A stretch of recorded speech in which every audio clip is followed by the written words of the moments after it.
in an instant. The swarm's tactics of sacrificing their own to overwhelm the enemy can easily lead to the latter's downfall. She firmly believed that the adversaries would soon retreat after suffering substantial losses. However, this time, she miscalculated. The acidic fluid vanished the moment it approached the warships. The blue halo of the shields flickering briefly, yet no one discerned what transpired. This perplexed the central mind, who, undeterred, continued to launch more acidic fluid. The identical scenario unfolded once again, as their corrosive liquid dissipated upon contact with the shields, irrespective of its speed. Meanwhile, the Black Fleet finally made its move. Their cannons slowly pivoted to a singular direction. The swarm, which obscured the view, proved to be ineffective, as the ominous muzzles firmly locked onto the concealed gun-nosed creatures hidden behind the multitude of swarming entities. In the next instant, a resplendent array of colors illuminated the entire star system. The beams from the Black Fleet coalesced into a curtain of death, instantaneously evaporating thousands of obstructing swarm members. The gun-nosed creatures, desperately attempting to hide, could not evade the onslaught. The fortunate ones sustained wounds the size of footballs, insignificant in comparison to their bulk, while the less fortunate were wholly engulfed in the annihilating beams, reduced to fundamental particles. This spectacle naturally startled the central mind, yet she quickly began to strategize a counterattack. The losses were considerable, accounting for one of the swarm's total, but fortunately, their numbers still prevailed. Midway through her contemplations, her form narrowly grazed a beam of light, momentarily interrupting her thoughts. It was then that she noticed the largest warship of the Black Fleet had aligned a cannon, larger than her own body, directly at her, with a dangerous light coalescing within. In this moment, the usually indifferent central mind exhibited an unprecedented display of fear. Chapter 26. A desperate struggle. The swarm, true to its name, embodies a hive-minded collective. All subconsciousnesses operate under the control of a formidable primary consciousness, with only a select few central individuals possessing a semblance of independent awareness. The entity governing this swarm is a central individual, known within the collective as the central mind. However, at present, the mastermind is encountering the most formidable crisis since her inception. The unique sensory insects of the swarm have detected an immense surge of energy coalescing, emanating from the main cannon of a colossal battleship, with her as the target. She is perplexed as to how her presence has been revealed. Interstellar civilizations are well aware that eliminating the mastermind controlling the swarm would render it a disarray of scattered entities. Hence, she has been particularly vigilant in concealing herself. Yet, she never anticipated that her exposure would occur with such ease. Consequently, she is compelled to command a multitude of the swarm to form a barrier in front of her, while directing the remaining individuals to launch suicidal assaults against the ominous Black Fleet. Countless grotesque and bizarre creatures charge frantically towards the Black Fleet, only to be thwarted midway by a formidable blue barrier. The blue spherical shield flickers under the onslaught of the swarm, yet the smaller entities vanish into the void of space upon contact with the shield. Only the larger individuals manage to linger for a few seconds upon the shield's surface, yet they too swiftly evaporate as if they had never existed. It is during this encounter that the mastermind discerns the true nature of this shield, which had previously effortlessly repelled corrosive liquid. It is a high-energy barrier composed of densely packed ultra-high-energy particles, capable of disintegrating any object that makes contact at an atomic level. To breach this shield, one would require particle beams of equivalent energy levels or kinetic weapons of superior hardness. However, even if such measures were taken, their energy would be significantly diminished upon passing through the barrier. In an instant, she realizes that with the current swarm, she is utterly powerless against this fleet. If she cannot penetrate their defenses, how can she retaliate? Thus, she must strive to use the swarm as a shield and attempt to retreat from this star system. A tremendous wave of energy detonates throughout the entire galaxy, and a colossal beam of light pierces through the fabric of space in an instant. All are compelled to squint against the blinding radiance, save for the mastermind, who is frantically retreating. The subconsciousnesses under her control are dissipating like snowflakes, and the overall percentage of her existence plummets rapidly. The swarm individuals serving as shields form a biological column, endeavoring to mitigate the beam's power with their flesh and exoskeleton. However, their bodies, evolved over millennia, are effortlessly reduced to cosmic dust by the high-energy particles, rendering their efforts to weaken the beam negligible. The total number of the swarm continues to dwindle. No one anticipated that a swarm typically counted in the tens of billions would lose more than half of its numbers within mere minutes. This annihilation is nearly permanent, as the swarm, capable of repurposing the vast majority of organic matter, finds itself unable to utilize a mass reduced to fundamental particles. Ultimately, after losing 95 of its individuals, the swarm barely manages to shield itself from the tremendous beam unleashed by the Black Fleet. The aroma of roasted insects lingers in the cosmos, while survivors at the trading station bear witness to this spectacle, erupting into thunderous cheers. Splendid. The grand battleship and its mighty cannon are truly a romance. What significance do those small water pipes of the guard ship hold? At last, salvation has arrived. I express my gratitude not to the divine, but to my fortunate self for once again evading a deadly calamity. Is such terrifying firepower the hallmark of a Titan warship? Only such colossal beasts could possibly wield such a main cannon. Yet, judging by the energy fluctuations generated, it appears that the known Titan vessels fall short of this magnitude. Even the flagship of the turbulent empire is far inferior. What, indeed, is the true nature of this guardian? Various sentiments and queries echoed within the trading station. Yet Brain remained oblivious, as overwhelming surprise clouded his mind. The relief stemmed not only from salvation but also from the resolution of this crisis, which validated their previous conjectures. The Guardian is undeniably a concealed and formidable civilization. Following the collapse of the swarm, the signal blockade in this area was lifted. He uploaded everything that transpired to headquarters and received a response. This time, he needed to extend every courtesy to this enigmatic Guardian civilization while ensuring they were not provoked. Kurobo had certain essential needs relying on them. The main brain now felt a profound sense of despair, not because another colossal cannon was about to strike her, but due to the immense loss of biomass incurred. For the swarm, biological organic matter is the very foundation of their development. She had not anticipated the terrifying energy contained within this beam. Otherwise, she would not have chosen to shield herself with flesh, but would have opted for self-termination. In such a case, the uncontrollable swarm would instinctively scatter and hide throughout the galaxy, awaiting the call of the hive. However, it was too late now. Whether the main brain could return was irrelevant, and the remaining swarm of fewer than 5 could hardly traverse the perilous interstellar expanse. Thus, she turned her gaze towards the trading station floating in the distance. She sensed the energy from the black cannon accumulating, yet as a subordinate entity of the hive consciousness. She had never comprehended the concept of death. Every evasion of danger was aimed at better fulfilling the will of the hive, and now, the moment for her to sacrifice herself had arrived. The genes within the main brain began to self-dissolve and collapse, soon dissolving along with her massive form into a cascade of information-laden hormones. At this moment, the biological link of the swarm underwent a mutation. Instead of descending into chaos with the disintegration of the main brain, the swarm, under the influence of the hormones, curled into a cluster, transforming into individual cocoons floating in space. Some individuals within the trading station sensed an anomaly and began to shout in alarm. Brain's pupils constricted sharply, and the mechanical arm gripping the table left an imprint due to the force exerted. In the next moment, the floating cocoons stirred, and countless identical and peculiar creatures emerged from their shells. They resembled an evolved version of enormous flying ants, their pristine white exoskeletons rapidly turning pitch black under cosmic radiation. However, the wings commonly used for flight by the swarm were conspicuously absent. Instead, there existed a cylindrical organ situated at their rear. Powerful muscles writhed rapidly beneath the surface, faint glimmers visible within the organ. Yet, they all gazed toward the floating trading station, seemingly oblivious to the looming threat posed by the Black Fleet. The pheromones lingering after the disintegration of the central brain continued to exert influence over them, imparting final directives before their potency waned. The command was clear: destroy the trading station. Suddenly, the tail organ of the colossal flying ants emitted a dazzling light, absorbing the swathes of particles drifting aimlessly in this expanse and swiftly converting them into propulsion energy. The organisms appeared to possess engines of their own, powerful jets erupting from the cylindrical organ, propelling them at astonishing speeds toward the trading station. The recently hardened exoskeleton began to crack open into 5 petals, resembling rotor blades that enabled the high-speed flying ants to spin and stabilize their flight trajectories. In that moment, these rapidly approaching swarms resembled missiles, launching their assault on the trading station. The remaining guard fleet quickly reacted, striving to intercept with all their might. Explosions from various weapons erupted in this interstellar void, yet they paled in comparison to the sheer numbers of the swarm. Even with fewer than 5 remaining, they still boasted over 1 million units. Although this temporary evolution, instigated by the central brain's commands, was highly unstable, resulting in numerous individuals failing during the evolutionary process and perishing, or their incomplete evolution leading to disintegration during high-speed flight. Millions still surged toward the trading station. It could be said that barring unforeseen circumstances, the destruction of the trading station was more than assured. Alas, the Black Fleet stirred once more. Chapter 27. The Curtain Falls. The enigmatic Black Fleet, regarded with great mystery by many, once again commenced its movements. The lead Titan flagship illuminated with a hexagonal array resembling a honeycomb structure, unremarkable against the cosmos, yet granting a glimmer of hope to the survivors within the trading station. Faced with the impending wave of suicidal assaults from the colossal flying ants, their only recourse was to await salvation from others. The brilliance of the hexagonal array intensified, only to extinguish abruptly upon reaching its zenith. This occurrence resembled a malfunction, startling those who had been anticipating its effect. However, they soon realized their narrow perspective had misled them. The approaching swarm suddenly veered erratically, wobbling and spinning in place. Before they could rejoice, an unexpected wave of dizziness overcame them, rendering them incapacitated and unable to rise, leaving some robots bewildered, unsure of the cause. Fortunately, The sensation of dizziness dissipated swiftly, allowing everyone to gradually regain their senses.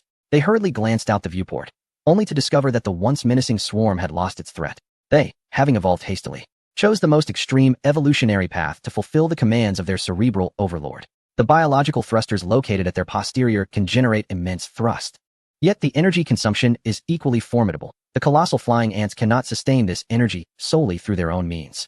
Thus, during their evolution, they opted for a unique energy supply scheme, utilizing the particle clusters left behind by the swarms evaporated by the Black Fleet. These clusters still harbor a significant amount of energy, sufficient to meet the propulsion demands of the colossal flying ants for a brief period. Consequently, aided by this external energy and their own biomass, they initially achieved an exceptionally high velocity and continued their relentless advance towards the trading station. However, under the influence of the Black Fleet, the swarm fell into disarray midway, losing the necessary speed for their suicidal assault. Their extreme evolutionary direction also meant they lacked subsequent countermeasures. All their organs were designed solely for this singular charge. Their exteriors lacked even the organs required for normal movement in space, and the biological thrusters, devoid of the high-energy particle cluster support, became lethargic and incapable of propelling the colossal flying ants forward. It can be said that the moment their speed diminished, these swarms were effectively sentenced to death. Unable to move freely through the cosmos, their only option was to drift in place and await their demise. After a brief silence, the survivors at the trading station erupted into thunderous cheers. Everyone celebrated their deliverance. Some even began to roll up their sleeves, preparing to take action against the smaller swarms still encircling the area. The corpses of these remarkable creatures hold considerable value in the interstellar market.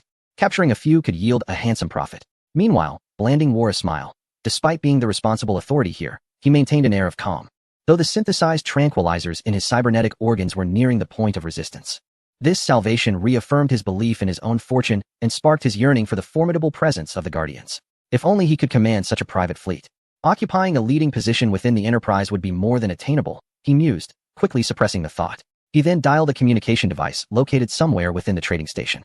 At that moment, a bear-like creature was engaged in a fierce struggle with a small bee beast, blocking a lethal strike with its palm. The scythe-like forelimb of the bee beast pierced through its hand, yet its expression remained unchanged, as though it were not the one injured.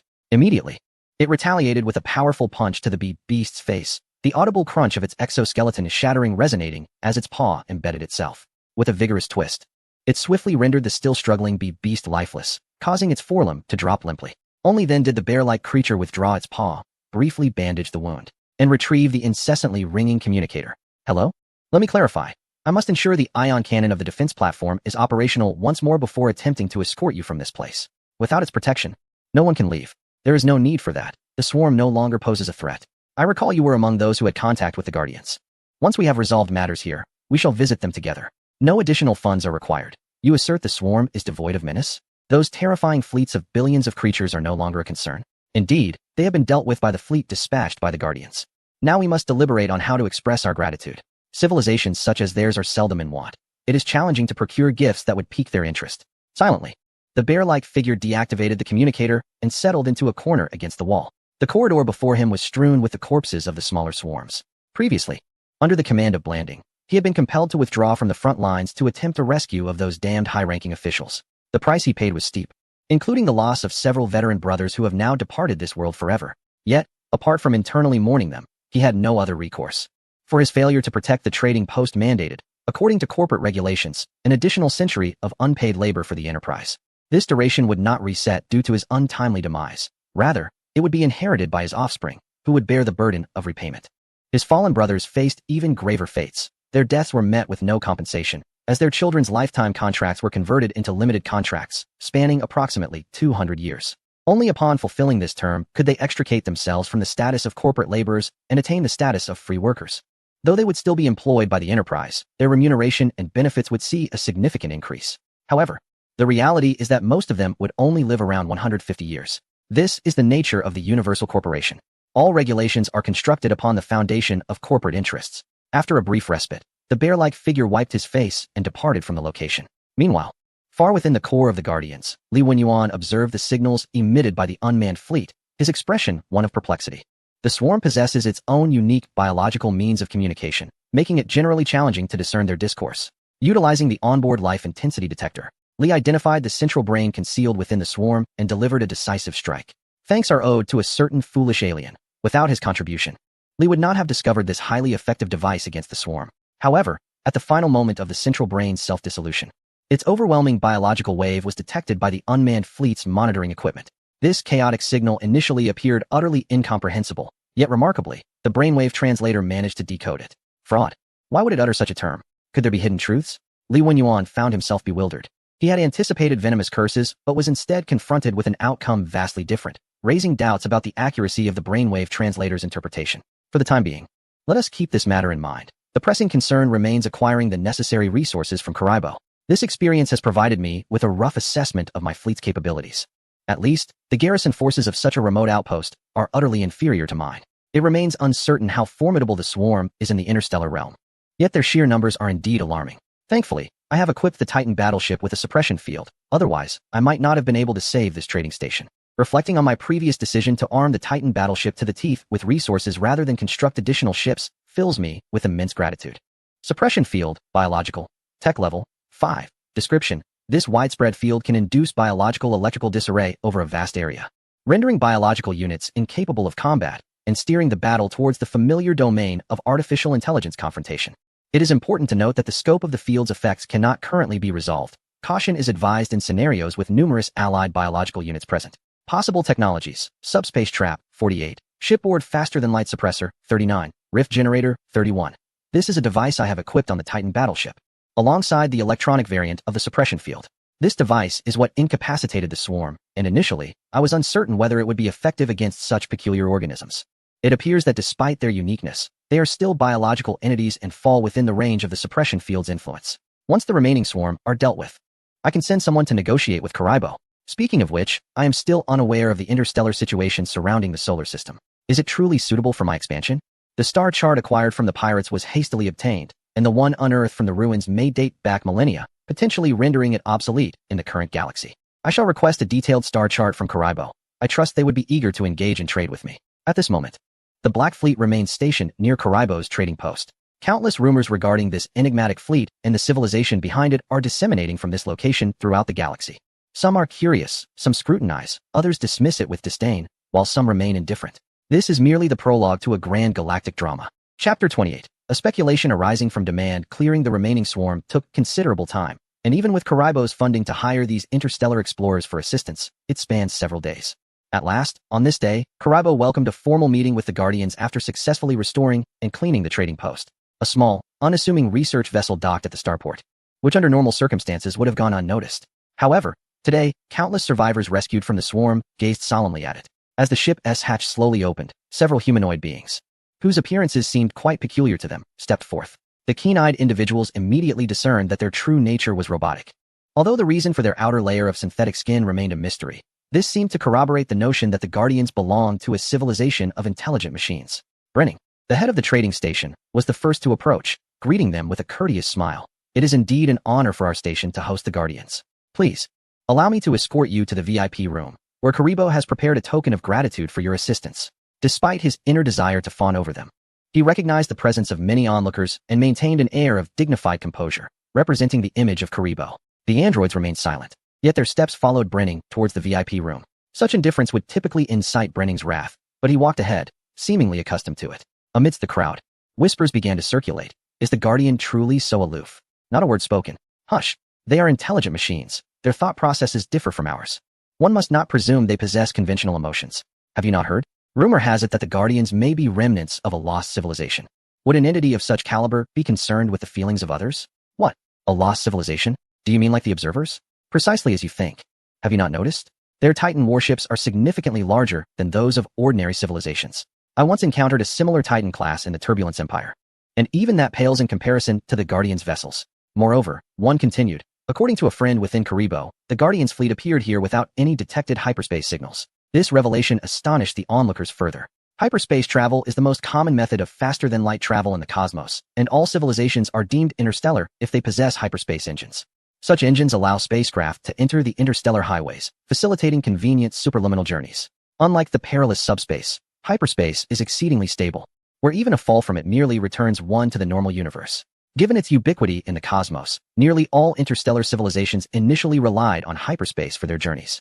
However, upon learning that the Guardians' fleet likely did not arrive via hyperspace, every eye widened in disbelief. Not hyperspace. Then what could it be? Wormholes? Stargates? Yet none exist in this vicinity. Could it possibly be through subspace? Although this technology resides solely within our scientists' theories, the Guardians may have already mastered it. In that moment, even those interstellar adventurers, typically indifferent to technological matters, began to engage in discussions akin to scientists, their curiosity ignited. The allure of new phenomena invariably ignites fervent discussions among individuals. However, when their discourse concludes, and they gaze longingly at the welcoming corridor, they realize that the representatives of Cerebro and their guardians have vanished without a trace. Alas, I forgot to record the proceedings. How can I boast to my old friends without visual evidence? Who possesses the footage of the guardians? I shall offer 10 energy coins for a copy. Look at your miserly demeanor. I'll offer 25. I'll raise it to 50, along with the coordinates of a new star system. The crowd once again erupted into the familiar clamor, these wanderers of the cosmos relishing a rare moment of levity. In the VIP lounge of Cerebro, the synthetic being and Brining found themselves seated across from one another once more. It seems that the last time we met was nearly a decade ago. I have scarcely changed, yet you remain as astonishing as ever. The lounge had not transformed into a council chamber, indicating that formal negotiations had yet to commence. Lost in contemplation, Li Wenyuan caught Brining's remark, casting a fleeting glance his way, yet refraining from eliciting any response from the synthetic. He had already overheard the crowd's discourse regarding him in the corridor. A fallen civilization? If memory serves, my archaeologist relatives have speculated similarly about me. It appears to be a fade of formidable strength. Perhaps maintaining this guise would serve my interests well in the present context. At that moment, the notion of wielding borrowed power crossed his mind. After all, the distinction between an exposed charade and genuine strength is negligible until the truth is revealed. Moreover, he was not entirely devoid of resources. He possessed the capability to demonstrate his prowess in the face of skepticism. Thus, after a moment of reflection, he opted for silence, fully embracing his role. This behavior would incite conjecture about his intentions, minimizing the risk of exposure while aligning seamlessly with his synthetic persona. There could be no more perfect choice. Noticing the synthetic's disinclination to engage, Brining offered an awkward smile and waved his hand, transforming the VIP lounge into a semblance of a conference room. I had forgotten that your synthetic civilization does not partake in such formalities. It is a pleasure to re-establish our connection, esteemed guardian. My assistant, Bear, and I will represent Cerebro in these discussions. At this juncture, Li Wenyuan finally acknowledged the second figure in the corner, tall and imposing as a bear. It could only be Bear, who had once extorted him. Bear approached, his demeanor rife with apprehension, evidently recalling past transgressions. Now, he deeply regretted not disclosing the truth from the outset. Out of fear of retribution, he had refrained from admitting his earlier extortion of the Guardian, instead treating them with utmost hospitality and seeing them off. This had earned him Brining's respect, resulting in a substantial salary increase and numerous privileges, nearly allowing him to forget his prior misdeeds. Yet, upon encountering the Guardian once more, memories of his past actions resurfaced, and in that instant, he contemplated where he might conceal himself. Li Wenyuan certainly recognized this acquaintance, yet a decade later, he found himself indifferent to the actions of such insignificant figures. In truth, he had not suffered any loss. Moreover, being overly concerned with trifles hardly aligned with the label of a fallen civilization he bore. Thus, he maintained his characteristic demeanor of indifference. First and foremost, I extend my gratitude for your assistance. Without your intervention, this trading station would have perished, taking with it tens of thousands of adventurers from various races. This would undoubtedly have dealt a severe blow to the reputation of Kuruebwa. However, you have adeptly resolved the issue at hand. Therefore, in addition to the originally planned aid compensation, Kuruebwa has decided to bestow the following gifts to nurture our friendship. Firstly, a generous gift of 20 billion direct energy coins, which can serve as a standard equivalent for interstellar trade, or, of course, they may be directly converted into energy for your needs. Secondly, a 75% discount on trade within the Kuruebwa trading enclaves, which will remain effective until the demise of Kuruebwa. Thirdly, the ownership of a mining star system. Blaine enumerated these gifts in a single breath, only to find the synthetic being before him unresponsive, its expression unchanged.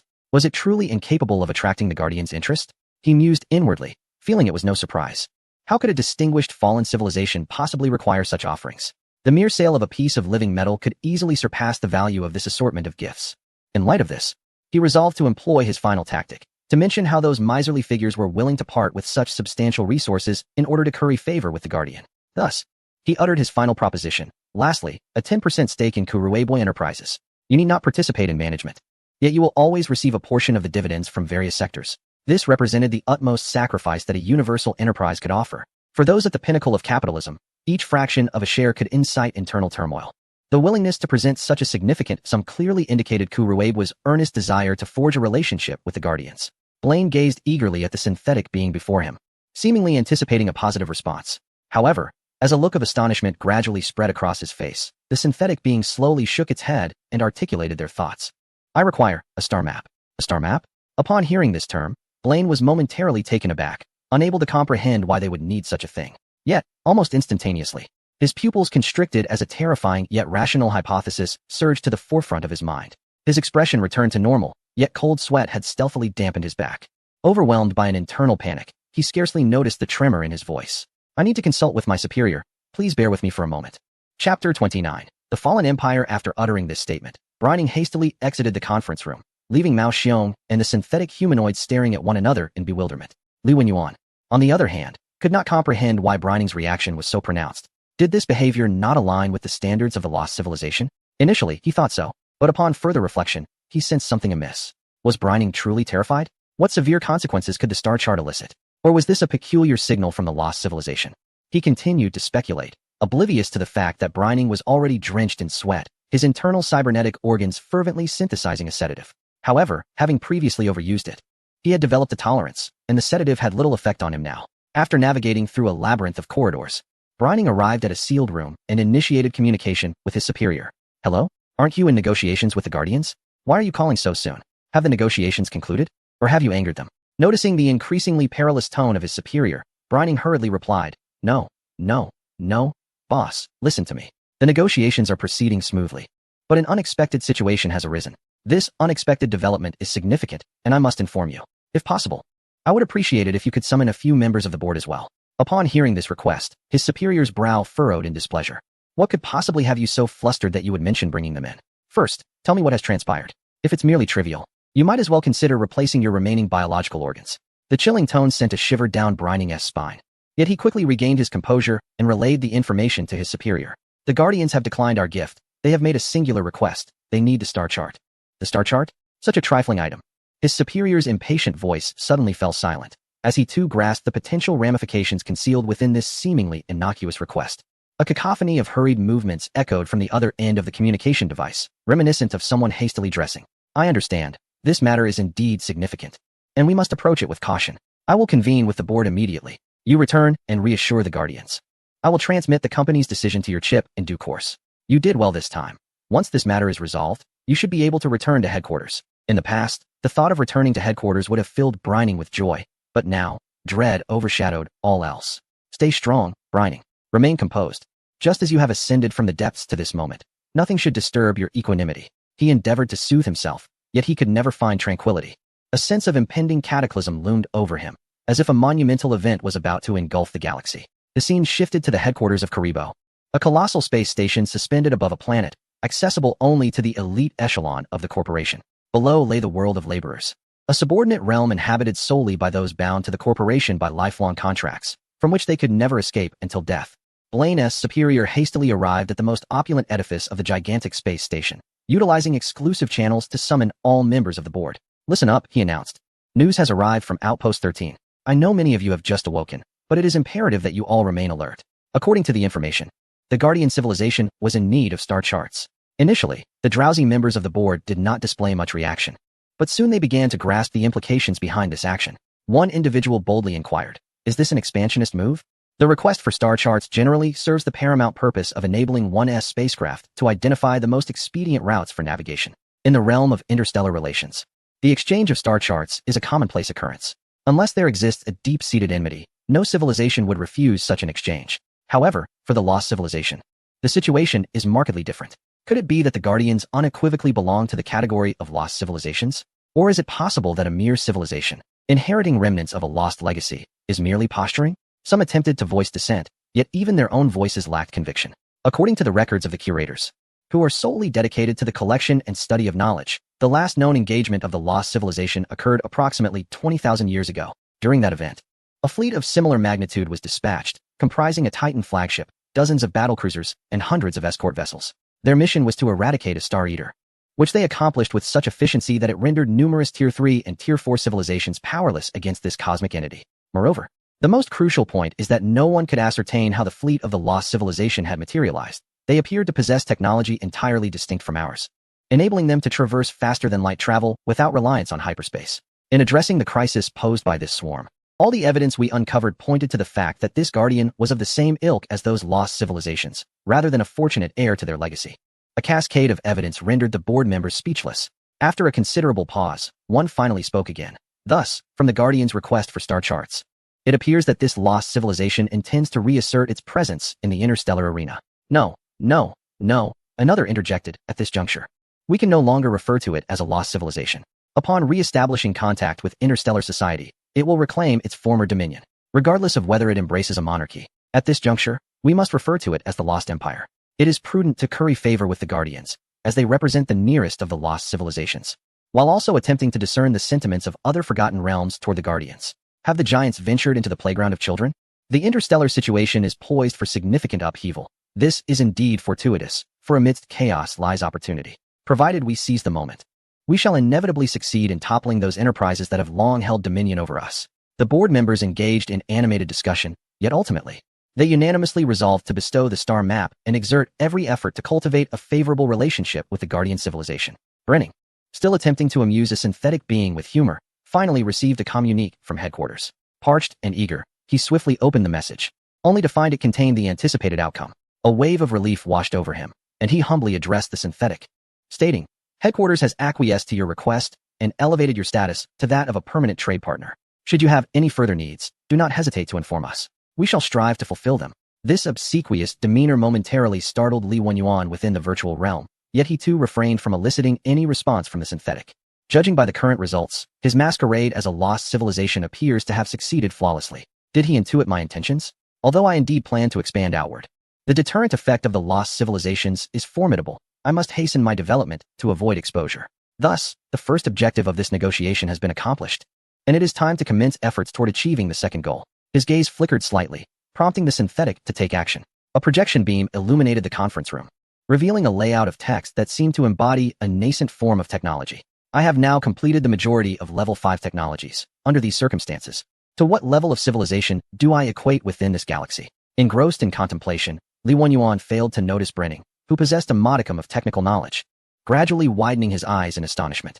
Chapter 30. The theory of ascension. Not long after arriving in this world, Li Wenyuan first encountered the term Level 2 civilization. Initially, he assumed it denoted a classification of civilizational strength within the galaxy.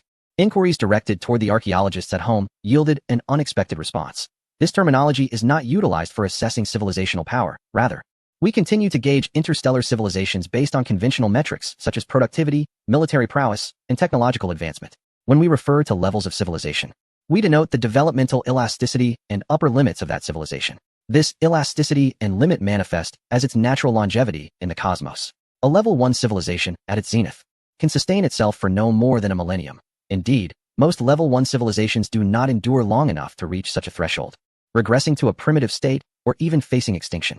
Due to their resource allocation, social structures, ethical perspectives, and rates of technological advancement, the essential matters that sustain civilization stability inevitably gravitate toward rigidity and a lack of flexibility over prolonged periods. Upon reaching a certain threshold, even a minor incident can unleash profound upheaval within an entire civilization. The sudden onset of warfare and internal strife are but trivialities.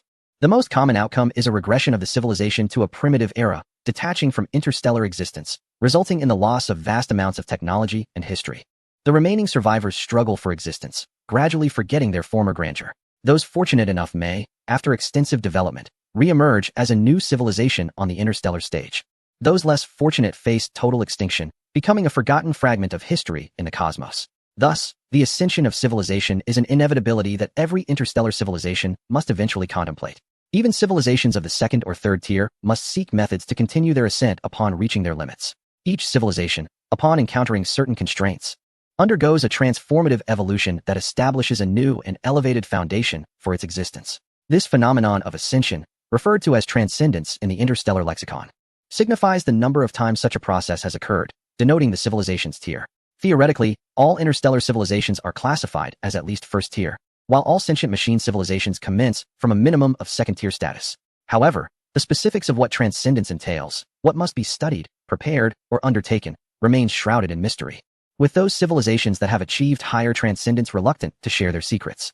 The criteria for judging the tier of civilizations in the cosmos astonished Li Wenyuan, who had never envisioned such theoretical frameworks existing and appearing to be validated. Curiously, he inquired of several archaeologists to ascertain the tier of his own civilization. Yet, the responses he received were uniformly dismissive. You belong to a lost empire. Such interstellar evaluations do not apply. At your level, constraints and limits do not exist. The only force capable of obliterating you is an external one. He was immediately struck by a sense of tedium, realizing that any achievements he presented would merely be met with the same refrain. You are a lost empire. It is to be expected.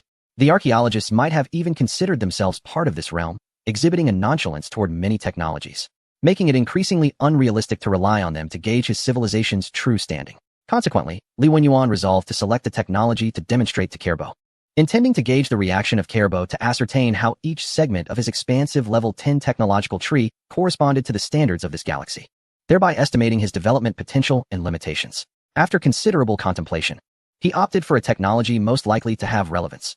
Transcendence Theory, Technology Level 3. Description. Our history cycles through dramatic leaps in technology, politics, and culture. These leaps often usher in eras of turmoil, followed by periods of stability. As we have evolved to this point, we have witnessed countless cycles of recurrence. To break this relentless loop, a certain theory has emerged. The Ascension Theory is a remarkably unique technology that unexpectedly integrated into the technological framework during the exchanges between Li Wenyuan and various archaeologists. As a foundational technology, it has attained a level of 3. Its potential extensions appear rather fleeting, seemingly inconspicuous within the vast expanse of the technological tree. However, from its nomenclature, Li Wenyuan comprehended that this technology may represent a pivotal pathway for the elevation of civilization within this galaxy. The maximum level of its extended potential technologies caps at 6, prompting Li Wenyuan to select its subsequent technology, the flesh and blood vessel, revealing a portion of its contents to Karibo. Blaine observed the succinct technological content before him with an expression of incredulity, oblivious to the gradual quickening of his breath. Though not a scientist, he possessed a certain degree of scientific acumen, and since assuming his position, he had grown increasingly concerned about the future of the enterprise. He was certainly aware of the prevalent civilization elevation theory circulating throughout the cosmos and recognized that his company was preparing for this very concept. Yet, the vast majority remained oblivious to the actual means of achieving such elevation. Only through the significant loss of living metal in the market did they faintly perceive its critical importance. Thus, living metal commanded a paradoxical value in the galactic marketplace. This time, as Blaine beheld the technology exhibited by the Guardian, even with his rudimentary grasp of science, he instantaneously recognized its undeniable connection to Ascension. His gaze transformed into one of fervor, only to be swiftly suppressed. Yet, within his effort to feign calmness, the almost overflowing enthusiasm in his eyes betrayed him. Should he manage to acquire such technology, his status would undergo a qualitative transformation, and it was highly likely that a seat would be afforded to him within the board of directors. Esteemed Guardian.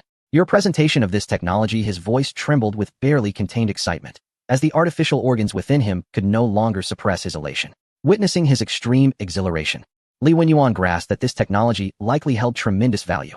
Thus, it became evident that even a colossal enterprise like Karibo was fervently pursuing technologies related to Ascension.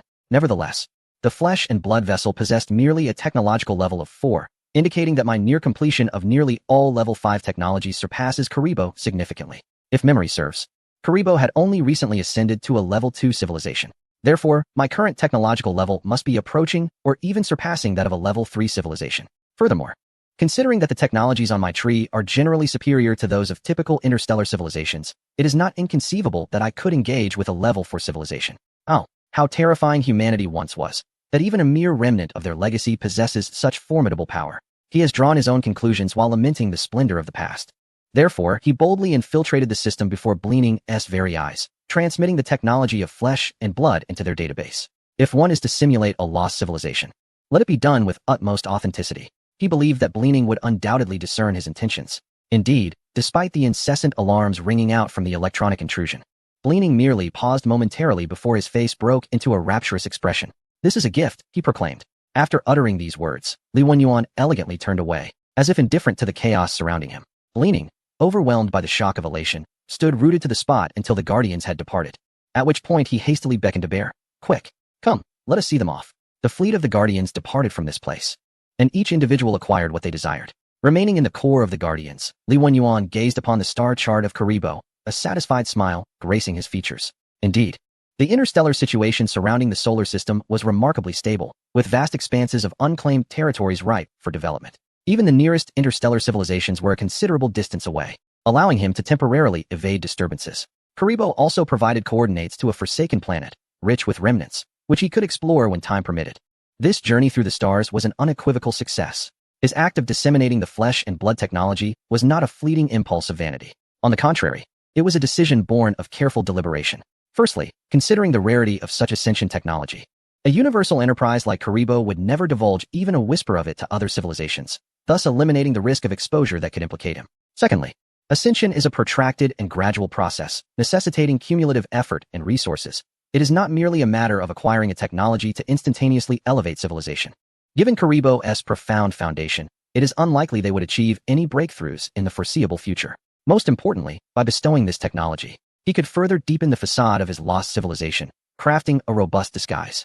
Simultaneously, he could utilize the remnants embedded within their system network to monitor Karibo's developmental progress, thereby gauging the rate of advancement among civilizations in this galaxy. This would enable him to ascertain the timeline required for his own development to reach the pinnacle of power. True strength is the only true strength, and the reasons behind humanity's extinction in this universe remain a mystery. He must not repeat their mistakes. With such thoughts in mind, Li Wenyuan commenced his expansion plan. Chapter 31. The city on the gaseous giant Li Wenyuan's fleet of unmanned vessels has returned to the solar system. However, numerous research and engineering ships under his command had already embarked on their journeys to distant star systems. Upon confirming that the surrounding situation was exceedingly stable, he commenced his long-prepared expansion plan. The first step involved incorporating selected star systems into his domain, necessitating the construction of a monumentally significant structure to assert sovereignty. This structure would be a stellar base, a large space station that amalgamates monitoring, defense, and resupply capabilities. If needed, Li Wenyuan could arm it to the teeth, transforming it into a formidable space fortress, or construct docks and spaceports upon it to enhance his fleet's production capacity. The star maps provided by the Celestial Research Institute merely informed Li Wenyuan about the interstellar situation. The internal aspects of the star systems required his personal exploration. Among the research vessels, one encountered an unexpected phenomenon within a star system. A peculiar signal had been detected emanating from a gaseous giant. Upon receiving this news, Li Wenyuan paused momentarily, then redirected the visual feed to the research ship. At that moment, the vessel, floating amidst the swirling atmosphere of the gaseous giant, gazed upon a faintly discernible structure within the turbulent skies. Lost atmospheric extraction station detected. Failed to re-establish connection with the control center. Please manually restart the control center. A lost atmospheric extraction station? Through the broadcast, Li Wenyuan instantly realized this was one of the remnants left by humanity. This star system is not far from the solar system. And if humanity was once an interstellar civilization, their expansion to this location would not be surprising. Thus, it dawned on him that there might be numerous similar lost structures scattered throughout the galaxy, awaiting his revival. Reflecting on this, Li Wenyuan recalled a star map he had unearthed during his explorations on Earth. Although the map's recorded date might be ancient, many star system coordinates were prominently marked, seemingly indicating the presence of something significant in those locations. Could it be referring to such lost structures? With this thought in mind, Li Wenyuan decided to cross-reference the coordinates with the star map to ascertain whether this was indeed one of the highlighted star systems. Upon examination, he discovered some intriguing connections. Indeed, this was a marked star system. What could it possess? Was it merely this solitary lost atmospheric extraction station? Li Wenyuan found himself skeptical. This atmospheric extraction station appeared to have some scale, yet in the vastness of the cosmos, it remained a relatively small structure, roughly the size of a city. With the advent of dimensional manufacturing technology on Earth, he had grown somewhat indifferent to such modest production facilities. Had it not been for the star map's emphasis on this location, he might have overlooked this planet entirely. Nevertheless, it is worth a glance. Even the legs of a mosquito are still legs, and who knows what treasures may lie in wait. With this thought, he commanded the research spacecraft to gradually approach the atmosphere of the gas giant. Inside a conference room, two figures were engaged in conversation. They were the chief scientist and engineer, among the highest-ranking individuals in the city. How is the damage to the atmospheric shield from the last incident? One inquired. It has been inspected, but we lack suitable materials for its repair. Another rupture is only a matter of time, came the reply. Did the team sent to the satellite bring any good news? Yes, they discovered some rare resources, but given our outdated equipment, the quantity we can retrieve is quite limited. Initially, they deliberated on some disconcerting matters, but soon one of them recalled something and reassured, let us not dwell on these issues today. It is a rare anniversary. And perhaps we should join the populace in celebration. You are right. After so many years of toil, it would be refreshing to gaze upon the sky here. The other agreed. With laughter and camaraderie, they exited the conference room. Upon leaving the building, they were greeted by a city alive with festive spirit. Countless individuals frolicked in the streets, laughter echoing as fireworks occasionally erupted into the sky, showering colorful ribbons upon the crowd.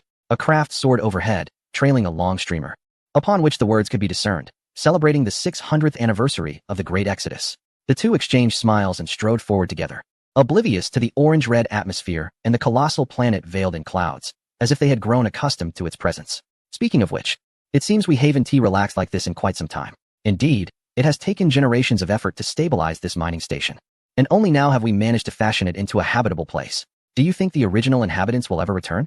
One's speculation cast a pall of silence over both, until, after a prolonged pause, the other attempted to lighten the mood, saying, "This place has been abandoned for so long. It is surely one of those forgotten locales. Let us not broach such somber topics on this rare celebration. We must go, or we will miss the mayor's speech. Right, a lighter mood is best. Let us proceed."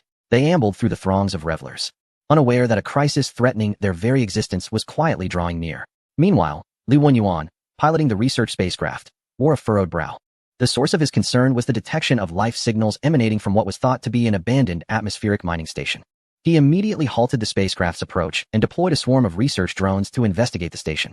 What peculiarities might lie within? Were there still living humans? Perhaps extraterrestrial tourists? Or some form of life birthed from within the planet's atmosphere? A multitude of thoughts momentarily flashed through his mind. However, the specifics remained to be unveiled by the drone's observational results. The swarm of drones approached the gaseous giant, soon becoming engulfed in its dense atmosphere. Here, wind speeds reached an astonishing 100 meters per second, a velocity that even the mightiest hurricanes on the surface could not rival. Simultaneously, a series of thunderstorms surged forth. Although the drones were shielded from harm, their progress remained arduous. It wasn't until they soared above a colossal storm ring that they captured an extraordinary sight. In stark contrast to the external tumult, the center of this grand tempest appeared remarkably tranquil. There were no destructive gales, nor incessant thunderstorms. The clouds gently swirled, morphing into forms of their liking, reveling in this serenity rather than being torn asunder by the storm. Amidst this peaceful sky, a city quietly floated above the clouds. Its overall shape resembled a funnel, with a semicircular disk at the apex, and an immense atmospheric protective shield enveloping the entire ground, which also served as the city's domain. The lower tier of the ground was encased in a layer of metallic armor, tapering downward into a long, conical tube, extending deep into the clouds, its length unfathomable. Thus, it floated here, powered by an unknown force, serving as a haven for the city's inhabitants. The drones continued their approach toward the suspended city, gradually transmitting more intricate images back to the spacecraft. Chapter 32. Sociology 8. The drones relayed a clearer image to Li Wenyuan. The mining station he remembered had been transformed into a city. Although it retained much of its original infrastructure, distinct functional zones were evident. The towering structure at the center, designed to support the atmospheric shield, stood prominently, surrounded by numerous laboratory-like buildings. It appeared that the residents had not forsaken research despite the harsh living conditions. Li Wenyuan found it difficult to fathom how they managed to thrive in such an environment. The control center of the mining station seemed to have been deactivated by them. To restart operations here, he would need to enter the city. Yet, was it truly necessary? Signals from other research vessels dispatched to the vicinity of the solar system indicated all was functioning normally, and many engineering ships had already commenced construction of stellar bases. Before long, he would establish research zones on several selected planets to enhance research capabilities. Otherwise, engaging in sixth-level technological research, which often spanned decades, would prove excessively prolonged, and the high-output facilities he desired remained out of reach. While the productive structures on Earth were undoubtedly efficient, their stability and long-term viability were insufficient to meet Li Wenyuan's ever-expanding demands. Hence, he noted two potential plans prominently in his notebook. Ideal City Project. Technology Level 6. Introduction. The planets shall no longer be shackles of civilization. We shall meld the world into one city, forging a city that embodies the world. Potential Technology. Silver Heart Expansion Plan 0. Additionally, Megastructure Engineering. Technology Level 6. Introduction. Planet-scale megastructures are no longer confined to the realm of science fiction. Our existing engineering theories suffice to support our aspirations to construct galactic wonders. Potential Technology. Galaxy Miracles 0. Both of these concepts are deemed by him to significantly enhance productivity, encompassing both industrial and scientific demands. However, at present, he is unable to pursue either, as the research zones on Earth have reached a standstill, requiring greater computational power. Let us take a moment to consider the caliber of their scientists. Gazing at this city, which persists in its research endeavors despite the harsh environment, Li Wenyuan recalls a unique structure he had constructed on Earth. Research Facility. 10. Area Research Center. Introduction. This large-scale integrated research center can greatly amplify our research capabilities. Yet its intricately complex machinery requires manual operation to achieve optimal efficacy. This structure indeed augmented the computational power of the research zones. Yet Li Wenyuan soon discerned that its utility paled in comparison to that of the Level 4 singularity and dimensional manufacturing machine. Feeling it unworthy of its place on this planet, It was only after he assigned a biologically adept alien to the facility that he noticed a marked acceleration in research within the realm of biology. It dawned upon him that if genuine scientists were to work within, the center could truly realize its potential. From that moment on, he entertained the notion of recruiting aliens as scientists. However, he refrained from putting this idea into practice, as he believed soliciting scientists from other civilizations would not align with the image of his fallen civilization. Yet, upon encountering these indigenous beings, his thoughts were reignited. After all, they appeared to be disconnected from the stars, posing no threat of exposing his actions. Moreover, their survival seemed quite precarious. He was willing to offer a modicum of assistance in exchange for a scientist's genuine allegiance. Perhaps among these natives resided remarkably talented scientists? It would not require much time. With such thoughts, Li Wenyuan dispatched a controlled synthetic being aboard a cloaked landing vessel, stealthily infiltrating the floating city's interior. At the heart of the floating city's plaza, the crowd gathered tightly around a high platform, listening intently to the speaker. Today marks the 600th year since we escaped from those damned invaders. Our ancestors brought us here and entrusted the revival of our civilization to us. We stand united, we toil diligently, we exhibit resilience, and we shall never yield. I am acutely aware that within the very essence of our beings lies a latent seed of vengeance, and I recognize the hardships we currently endure. Yet, I hold steadfast in my belief that we are perpetually advancing, and one day we shall return to this celestial realm.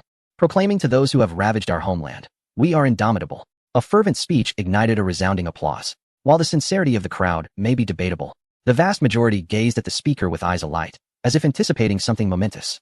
The speaker, clad in resplendent attire, surveyed the assembly and raised both hands, declaring, "I hereby announce the commencement of the celebration." Upon hearing these words, the crowd erupted in cheers, their enthusiasm eclipsing that of the previous address.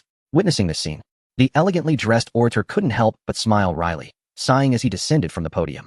I had long asserted that the populace has grown weary of such rhetoric. Murmurs from the audience suggested that this sentiment was not unfounded. Upon noticing the two figures who had previously deliberated in the conference room, the chief scientist and the engineer, his expression brightened. "It is indeed a rare pleasure to see you both at the celebration. How delightful. Haha, one must not squander a complimentary day off. Gazing at this sky is a splendid reprieve." The two individuals, donned in peculiar attire, blended seamlessly into the celebratory atmosphere. The speaker was pleased to see the scientists. Yet concern soon creased his brow. Have the issues with the atmospheric shield been resolved? Should you require any resources, do not hesitate to ask. I shall strive to fulfill your needs. One of the scientists waved his hand dismissively, reassuring him, there will be no immediate concerns. Complete restoration requires a specific resource, which we have dispatched personnel to collect from the nearest satellite. We anticipate resolving this issue shortly. Upon hearing this, the speaker exhaled in relief. After exchanging light-hearted banter with the two, he donned an inconspicuous, yet flamboyant costume, mingling among the crowd to revel in the celebration. Unfettered and unrestrained, this festival celebrated the themes of freedom and self-expression, with each participant adorned in eccentric garb, transforming themselves into alternate existences through makeup and props. Here, some became renowned stars, others intrepid adventurers, some adopted bizarre appearances, while others embodied extraterrestrial travelers. Each individual was distinct, rendering even the presence of one who resembled an alien, indeed hailing from another world, unremarkable amidst the throng. The synthetic being's gaze flickered before it vanished into the crowd. Meanwhile, Li Wenyuan, engrossed in the planning of the stellar base, diverted a portion of his focus to observe the site of the floating city. New species have been added to the biological archive. New civilizations have been recorded in the database. Information from the research sector. Observing the behaviors of species within this floating city can provide valuable samples for our sociological theories. Is such fortune truly possible? Perhaps I should contemplate establishing an observation station here. Chapter 33. Choices. The festivities in the floating city draw an immense crowd. Yet most congregate around the heart of the urban area. Within this city, the regions closest to the atmospheric shield are remarkably desolate. The inhabitants are reluctant to approach this perilous zone, where only patrols and surveillance devoid of blind spots remain. The patrol teams, a cadre of guardians tasked with ensuring the safety of the atmospheric shield, wield nearly unlimited authority within this domain, capable of subduing or even eliminating any suspicious individual. For the residents, two facilities stand paramount in the floating city, serving as the foundation for their secure existence. The first is the power core, nestled deep within the island, accessible solely to the chief scientist and engineers. This core supplies energy to the entire city and prevents its descent. The second is the atmospheric shield, which maintains the air in a suitable condition and protects the city during the terrifying storms that occur every 60 years. Even on this festive day, the patrol teams remain vigilant, maintaining their scrutiny and patrols. Meanwhile, the celebrations progress steadily. The synthetic being controlled by Li Wenyuan conducted a thorough inspection of every corner of the floating city within a single day and confirmed the residence of the chief scientist. Promptly making its way there, In this compact floating metropolis, every inch of land is exceedingly precious, with even the chief scientist residing in a large apartment complex. The door here is equipped with an antiquated electronic lock, which the synthetic being effortlessly opened with a flicker of its gaze. Upon entering, it encountered the chief scientist, who had just returned from the festivities. For those residing here, the synthetic being bore no distinction from an extraterrestrial. What are you? The chief scientist inquired, instinctively taking a step back. After all, an alien had entered his abode, and despite his vast experience, it was impossible for him to remain composed at that moment. I am the Guardian, the former master of this place, the synthetic replied in fluent language, momentarily leaving the chief scientist speechless. The subsequent statement further astonished him. I have re-expanded into this star system and discovered you upon this gas giant. I had no intention of interfering with your lives, yet I now require scientists. I have observed your technological level, and to be frank, you are not dissimilar to the indigenous people. However, your prowess as a chief scientist is indeed commendable, and I perceive your worth. Should you be inclined to work for me, I could assist you in resolving a particular dilemma. What say you? The synthetic voice remained unvarying throughout, seemingly indifferent to the chief scientist's response. This sentiment mirrored Li Wenyuan's own. If the scientist were unwilling to comply, it would matter little to him. After all, he was merely an indigenous scientist, and Li would not squander excessive time on him. He had already commenced the construction of a stellar base within this galaxy, and subsequently, he would establish an invisible observatory to monitor this floating city, thereby providing sociological research samples. Within this galaxy, only this location garnered his interest. The chief scientist took considerable time to process the synthetic being's words, and through observation, he discerned that the extraterrestrial before him was, in fact, a form of robot. Such intricate robots existed solely within the realm of science fiction in his civilization. Thus, he swiftly found himself believing the synthetic's assertions. After a deep inhalation, he tentatively articulated his request. Esteemed Guardian, would you be able to transport all of us, or a portion thereof, to a habitable planet? He feared that this fanciful notion might incite the ire of the civilization that claimed guardianship. Yet he felt compelled to make the attempt. For their race, remaining in this floating city portended no future. They were likely to be ensnared here until their civilization met its demise. Li Wenyuan regarded him with a glance, controlling the synthetic to shake its head and declare, your worth does not suffice to warrant such an action on my part, even if I harbor compassion for your existence. I have plans for each planet under my dominion. As for you, the synthetic's gaze swept over the chief scientist. Your collective species does not exemplify efficiency.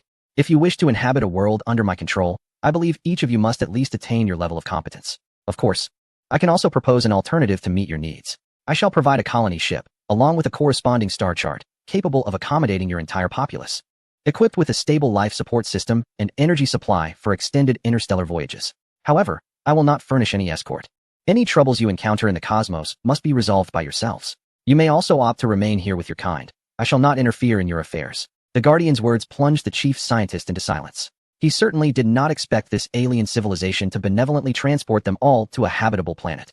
Yet this unexpected outcome sparked a flicker of surprise within him. I need to consult with the populace regarding this matter. Could you kindly wait a brief period?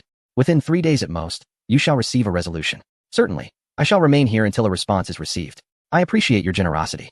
After the chief scientist concluded his remarks, he hastily exited the room, while Li Wenyuan momentarily shifted his focus elsewhere.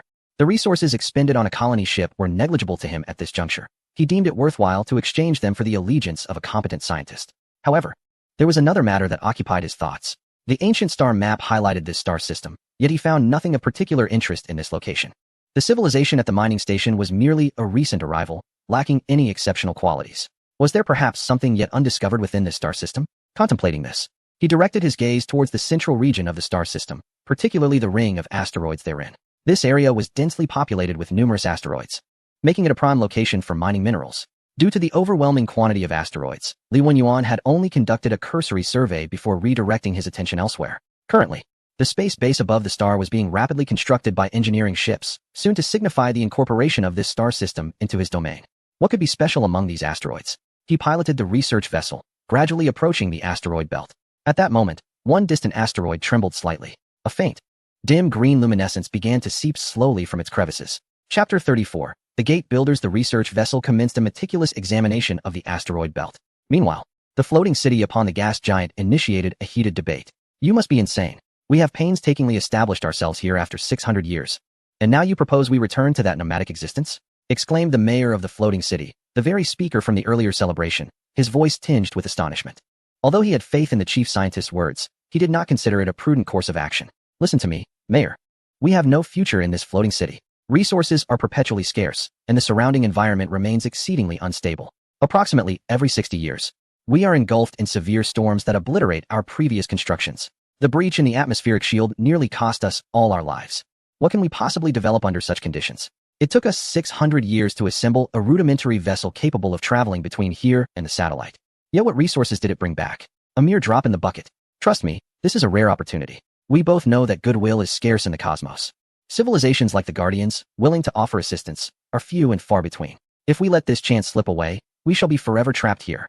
The mayor listened in silence to the heartfelt words of the chief scientist, ultimately shaking his head slowly. You are aware that goodwill is scarce in the interstellar realm.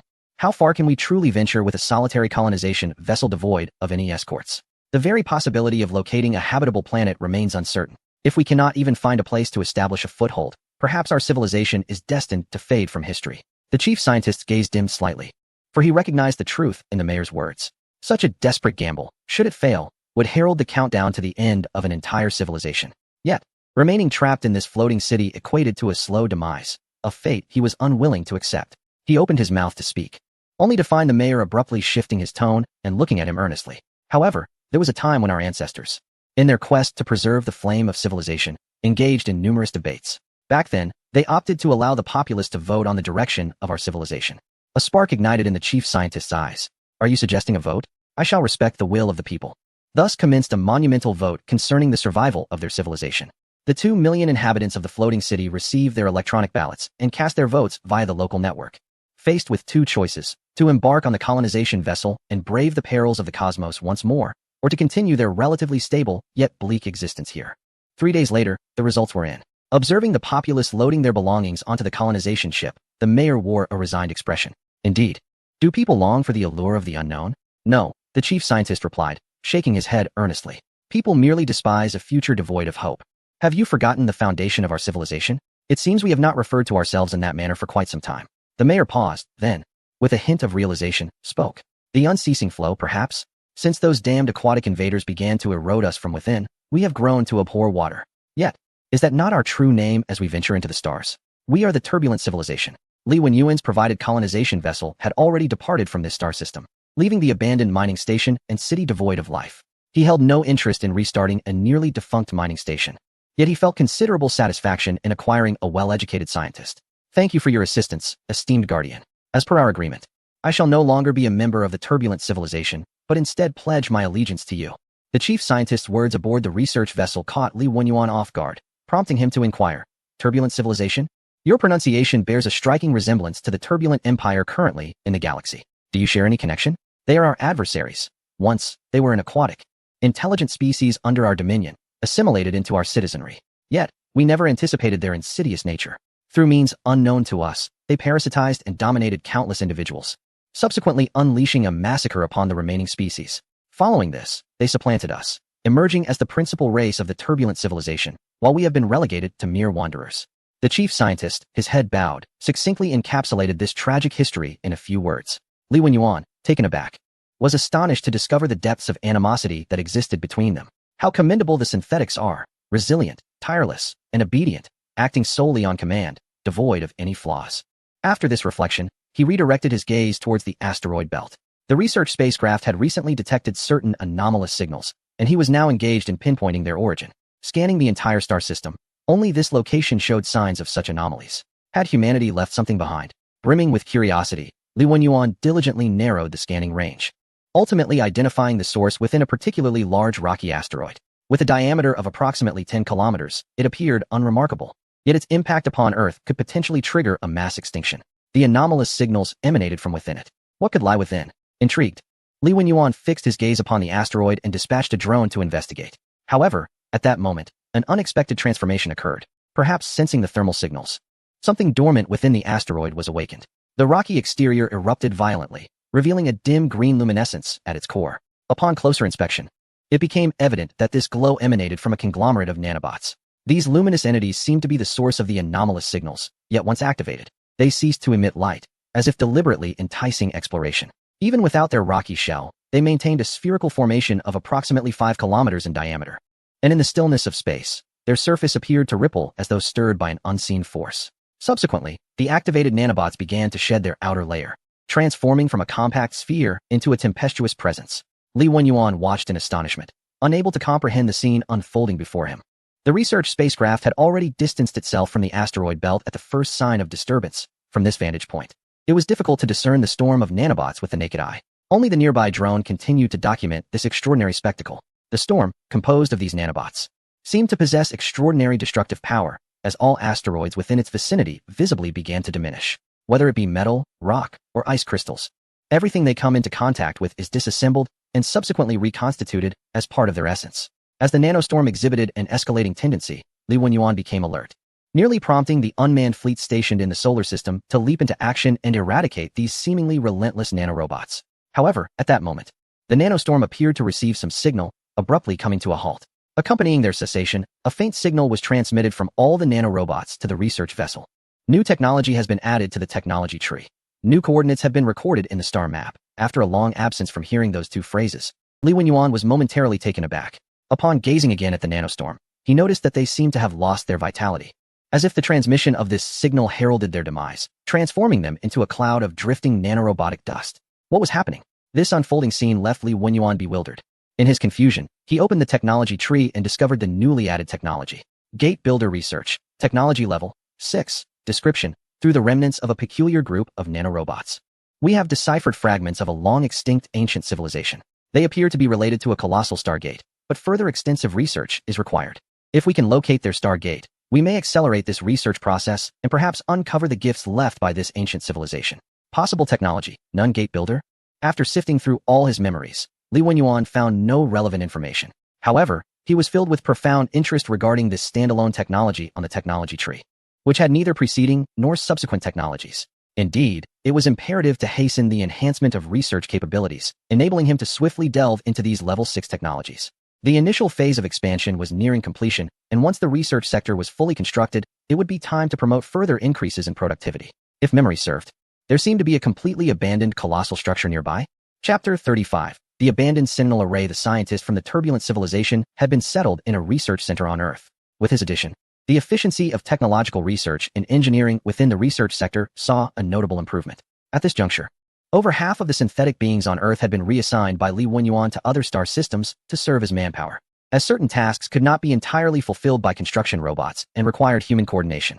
Meanwhile, the robotic assembly plant was tirelessly producing new synthetics and dispatching them to various locations in need of human labor, making Li Wenyuan feel akin to a heartless employer, relentlessly exploiting the robots. Yet all of this was worthwhile. He could visually discern through data that his productivity was on the rise, a significant improvement from the destitution he faced upon his arrival. The nearly obliterated structures on Earth have commenced a prolonged restoration effort, as Li Wenyuan is unwilling to see his home planet remain in disarray. Today, after attending to domestic affairs once more, his gaze turned towards a distant stellar system, situated at a considerable distance from the solar system. Within this system lies a ravaged interstellar project awaiting his exploration. The Carroll star system is a quintessential single-star system, comprising 6 planets orbiting a central main sequence star, forming the essence of this celestial arrangement. At first glance, it appears rather unremarkable, not significantly distinguishing itself from the plethora of inconspicuous systems within the Milky Way. However, upon focusing attention on the 3rd planet of this system, one discovers a colossal structure floating nearby. Its dimensions far exceed typical constructions, with this immense edifice, comparable in size to a city, merely representing a fraction of the entire architectural composition. Countless such structures interconnect, ultimately forming a titanic interstellar building that rivals the very planet itself. These edifices are referred to as megastructures.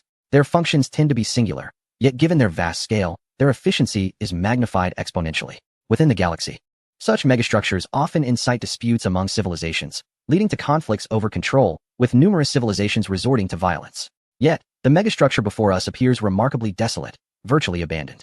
A pirate subordinate sat in a confined space, gnawing on a salvaged, inferior energy bar, and incoherently inquired of his pirate captain, "Boss, why do you suppose this place could become our hideout? Wouldn't every civilization covet control of such a megastructure? How could they allow us to nest here?" He savored the rubbery energy bar, chewing as if indulging in a delicacy. However, the other pirates, upon inspecting their own energy bars, silently discarded them aside. Regarded as the least palatable and least nutritious sustenance in the cosmos, even the most desperate would shake their heads in dismay at such fare. The pirate captain, also struggling to chew the energy bar, managed to respond to his subordinate's inquiry between labored swallows.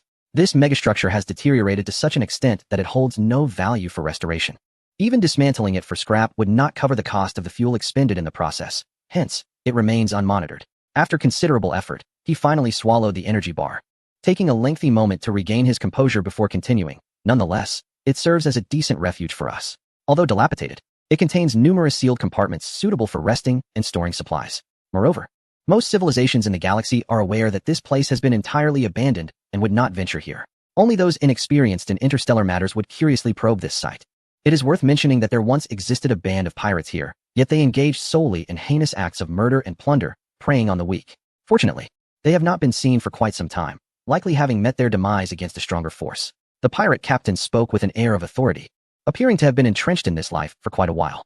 One of the pirates, disgustingly forcing down an energy bar, interjected with a nonsensical remark. Preying on the weak?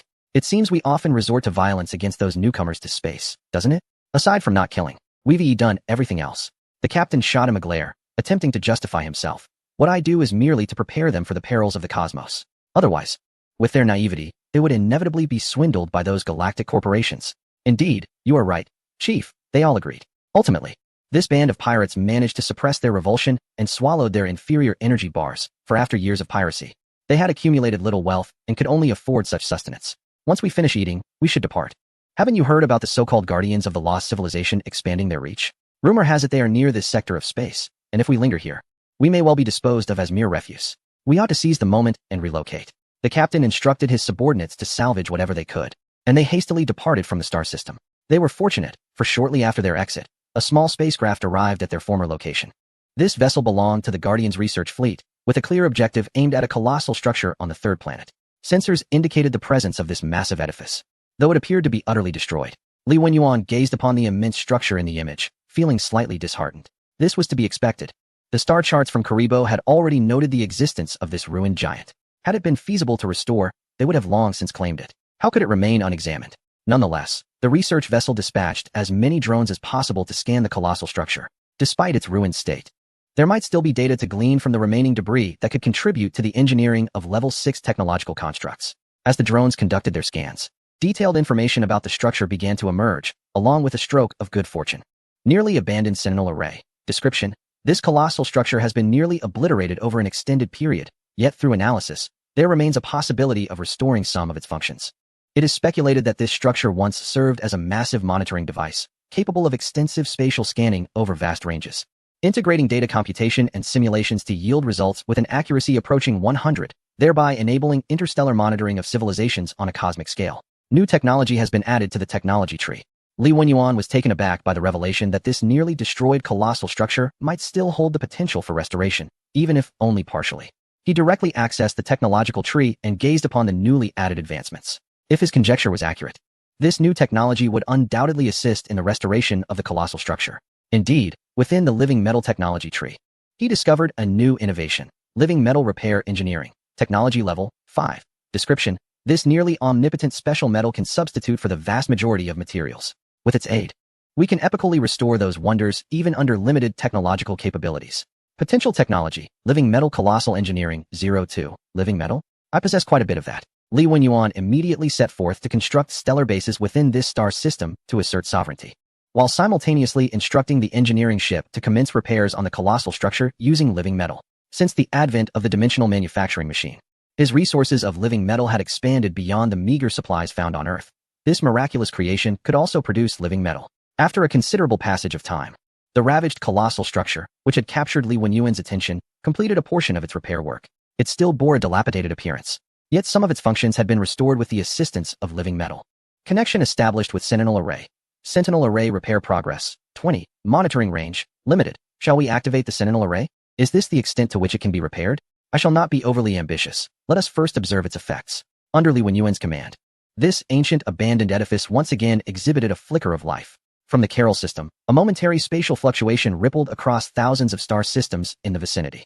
This wave was fleeting and left no impact on interstellar space. However, several civilizations within the monitoring range of the Sentinel Array were less fortunate. Everything within their systems was instantly laid bare. Their wide-area blockers, intended to thwart prying eyes, proved utterly ineffective, bursting like a bubble upon contact with the Sentinel Array. Weaker civilizations remained oblivious to their exposure. Yet, some more formidable interstellar civilizations descended into chaos as they realized their wide-area blockers had faltered. and information from their systems was rapidly leaking out. They frantically searched for the cause, swiftly directing accusations and threats toward a star domain believed to be the orchestrator behind this debacle. Alas, it was not long before they altered their messages to express profound apologies, claiming an error had occurred. They asserted that their diplomatic envoy suffered from severe mental illness, a momentary lapse that had been rectified, and that their pet had inadvertently pressed the transmission button, which had now been dealt with.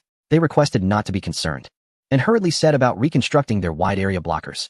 Although they could not prevent the unseen observer's scrutiny, they could still safeguard against other civilizations. Even though such actions may seem undignified, the collective embarrassment signifies that no individual truly loses face, as no one is in a position to judge another. They have uncovered that the puppet master behind these events appears to be an advanced mechanical civilization, endowed with unfathomable technology, having even restored a colossal structure deemed worthless. This civilization, from every conceivable angle, resembles the recently ascendant guardians of the Lost Empire. Chapter 36. Lurking. The activation of the Sentinel Array instantaneously bestowed Li Wenyuan with a wealth of information from the surrounding star regions. However, the sudden influx of data imposed a significant burden on the planetary processors on Earth, compelling him to construct a second processor to alleviate this pressure. With the Sentinel Array in place, he effectively gained a real-time monitoring capability of the nearby star realms, undoubtedly enhancing his security. Consequently, he could refrain from deploying unmanned fleets equipped with jump engines for travel, thereby preventing any unforeseen incidents during engine cooldown periods. Yet, he recognized that a solitary fleet was insufficient. He required more. The currently expanding star regions were temporarily adequate, allowing him to maintain a low profile for the time being. Li Wenyuan's gaze flickered as he adjusted his developmental strategy. His research capabilities had advanced to the point of exploring 6th-level technologies, and the colossal architectural projects were in the developmental phase. Nevertheless, his industrial capacity had yet to catch up. He lacked the vast resources needed for constructing numerous ships, or even the monumental structures themselves. The shipyard frameworks at other stellar bases remained under construction, and for now, he primarily relied on the Sky Pillar space station within the solar system, which could accommodate the simultaneous construction of no more than 6 vessels. Thus, he resolved to lay low for the time being. Consequently, the significant guardians of the Lost Empire paused their expansion efforts. The adventurers rescued at the Karibo trading station disseminated news of the guardians throughout the galaxy, enlightening all young civilizations to the existence of a 5th Lost Empire within this expanse. Countless vigilant young civilizations did not lower their guard, as they remained uncertain whether this was merely a lion's slumber or the calm before a storm. Espionage activities in the vicinity of this star region once again flourished, with a myriad of information traversing the vastness of space, becoming a topic of great interest in interstellar forums. A bold cohort of interstellar explorers, through careful observation and experimentation, deduced the approximate territory of the guardians of the Lost Empire. This area encompassed a small cluster of several star systems, significantly smaller compared to the interstellar civilizations that spanned over 100 systems, yet it harmoniously aligned with the streamlined image of the Lost Empire. They also confirmed that this Lost Empire had indeed restored a Sentinel Array previously deemed irreparable, while the extent of the repairs remained unclear. Everything within 1,000 star systems was, to the Guardians, as transparent as glass. This further underscores the profound enigma surrounding the technology of the Lost Empire, prompting various civilizations to exercise increased caution. Subsequently, a new power emerged in the vast emptiness of the galaxy's fringes, marked only by a brief inscription on the star maps, the Guardians. Yet, the accompanying description was one that commanded respect, the mechanical Lost Empire. Thus, Li Wenyuan entered a phase of temporary dormancy. Factories on all planets worked tirelessly, manufacturing day and night, while the research sectors operated at full capacity. Although their output was substantial, it still required a significant accumulation of time to meet the demands of the cosmos. After all, Li Wenyuan had only traversed into this realm for just over a decade. While this duration was sufficient to make waves on Earth, it paled in comparison to the vastness of interstellar existence. During this period of dormancy, with little to occupy his time, Li Wenyuan turned his gaze towards the excavation of relics. "Boss, when can we feast again?" In a drifting pirate ship, a young pirate, clutching a substandard energy bar, looked pitifully at his leader. For the past month, they had been living a nomadic existence, adrift in the cosmos. The energy bars had become their sustenance. Yet these tasteless and nutrient-deficient rations were a tremendous strain on both their spirits and bodies. Even if the young pirate could eat, he had lost considerable weight over the month, not to mention the others. Apart from him and the pirate captain, the rest of the crew could no longer endure such wretched conditions in space, opting to abandon their pirate lives. It could be said that the captain was now little more than a solitary figure, bereft of his crew. The captain, also struggling to chew on the energy bar, felt a pang of discomfort at the young pirate's words, unsure of how to console him. The crew consisted primarily of wealthy scions from a certain interstellar civilization. Lured into piracy by the allure of numerous space adventure novels, they had secretly ventured forth. The captain, being the leader of this group, had managed to acquire a pirate ship and embarked on an exhilarating journey. Initially, they brimmed with confidence, vowing to become the kind of dashing gentleman pirates that would astonish their families. However, they were soon dealt a harsh reality check by the unforgiving cosmos. On their very first day, these naive youths were swindled by an experienced pirate, losing all their funds and nearly falling victim to slave traders. Subsequently, their ship, lacking any signal identification, was relentlessly pursued by various warships, narrowly escaping death in the void of space on multiple occasions. Coupled with their inexperience and lack of ruthlessness, they would often spare captured vessels upon their pleas, even relinquishing some of the meager wealth they had painstakingly accumulated.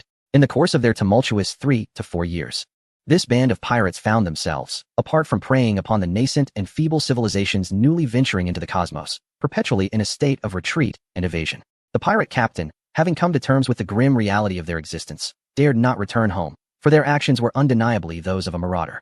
While others could return and reintegrate into normal life through various means, he, as the orchestrator of their misdeeds, faced an inevitable incarceration. Ultimately, cornered and desperate, he arrived in this star system.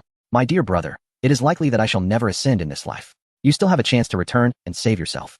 Do not tether your fate to mine, he lamented. No, wherever you go, I shall follow. The unwavering voice of the young pirate filled the captain with guilt. Gazing upon his steadfast companion, who had been by his side since childhood, he resolved to make amends in an alternative manner. Thus, the pirate captain proclaimed, Truly, you are my most loyal subordinate. Let us embark on a grand venture together. All hail the captain. The drifting pirate vessel reignited its thrusters, its dwindling fuel barely sufficient to reach the nearest trading post, perhaps its final journey. Yet the captain's aim remained resolute, directing them toward a verdant planet within the stellar system. With a sudden surge, the ship's engines propelled the vessel like a shooting star toward the planet.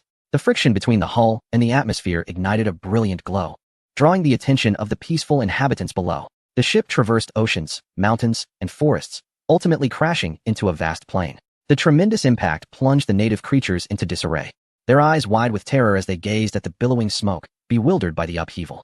However, from the swirling haze emerged two fully armed figures. One bore a haughty demeanor, while the other exhibited a curious gaze. Addressing the bewildered natives in a tongue they could not comprehend, the arrogant one declared, Welcome the arrival of the gods, you primitive beings. The chaos continued to unfold, yet these two pirates were soon joined by an unfamiliar visitor to the star system. A research vessel stealthily approached, capturing the entire spectacle of the planet. Meanwhile, Li Wenyuan scrutinized the ancient star maps within the database, marking a particular stellar system designated for special attention. Another planet with remnants of humanity had been discovered. What secrets might this world hold? Chapter 37. The human pioneers. The planet depicted bore certain ecological resemblances to Earth, yet it also exhibited numerous distinctions. Analysis revealed that its atmosphere contained a catalyst capable of accelerating plant growth, resulting in an extraordinary abundance of vegetation. Towering rainforests dominated over 70% of the landmass, presenting considerable challenges for any attempts at cultivation. From the vantage point of space, Li Wenyuan could discern no visible remnants upon the planet's surface, a stark contrast to Earth. He pondered the existence of any human artifacts and immediately commenced a comprehensive investigation of the celestial body, soon uncovering an astonishing revelation. Signs of a spacecraft crash? The drone footage revealed the charred remains of a burning vessel, still emitting thick plumes of smoke, suggesting it had recently plummeted to this location. However, this discovery only piqued Li Wenyuan's interest minimally, as his primary focus remained on locating human relics. In short order, the drone soared toward the rainforest, where towering vegetation obscured the view from above. The flora here reached average heights exceeding 100 meters, with its exuberant foliage completely obstructing aerial observation. Li Wenyuan surmised that the remnants of humanity were likely concealed within the depths of the jungle. At that moment, as the drones conducted a thorough scan of the rainforest, another group was desperately fleeing through it. Chief, what are those strange creatures? One of them inquired. I have no idea, came the reply. The two frantic figures were pirates who had recklessly ventured to this planet, now stripped of their initial bravado, faces etched with terror and regret. The pirate leader felt especially remorseful, wishing fervently to slap the version of himself from mere hours prior. His original plan had been quite simple. Having found it increasingly difficult to survive in the interstellar realm, he sought to conquer an indigenous planet, expecting the natives to revere him as a deity until the end of his days. However, while the notion was splendid, the reality was harsh. Indeed, there were indigenous people on this planet, but they proved to be exceedingly perilous.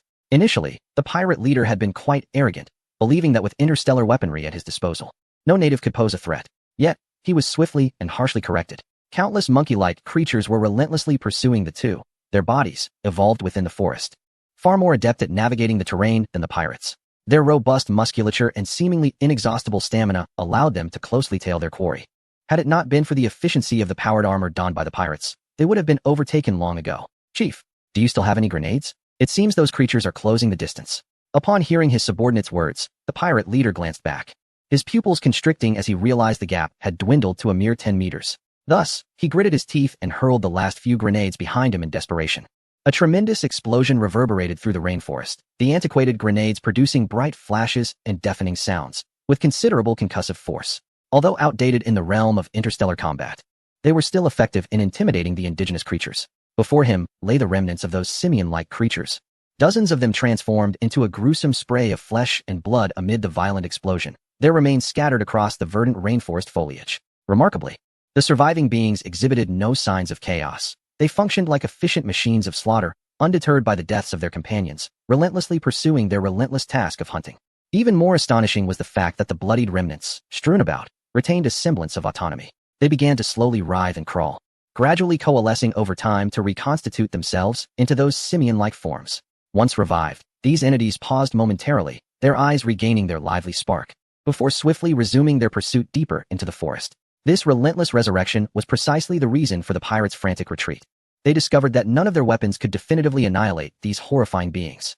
Such tenacious vitality surpassed their comprehension, and even their understanding of genetic engineering could not account for this phenomenon. Thus, they could only grit their teeth and flee, praying to find a safe haven before the energy of their powered armor was depleted. Unbeknownst to Li Wenyuan, the disturbances in the rainforest had gone unnoticed. His drones had yet to scan this area, and his attention was drawn to another matter. He had encountered a statue, or rather, it was somewhat misleading to call it a statue, as Li Wenyuan struggled to find an apt description for the scene before him. Countless thick vines clung to a colossal tree, twisting and winding to form a semblance of muscular texture. The tree itself was peculiar. Its base comprised of two trees fused together for reasons unknown during their growth, ultimately developing into the remaining structure. From Li Wenyuan's perspective, it appeared to embody the stance of a bipedal being standing tall. The branches of this giant tree were equally strange, inexplicably sprouting two limbs at a mid-upper section. This deviation from the typical growth patterns of rainforest vegetation was notable.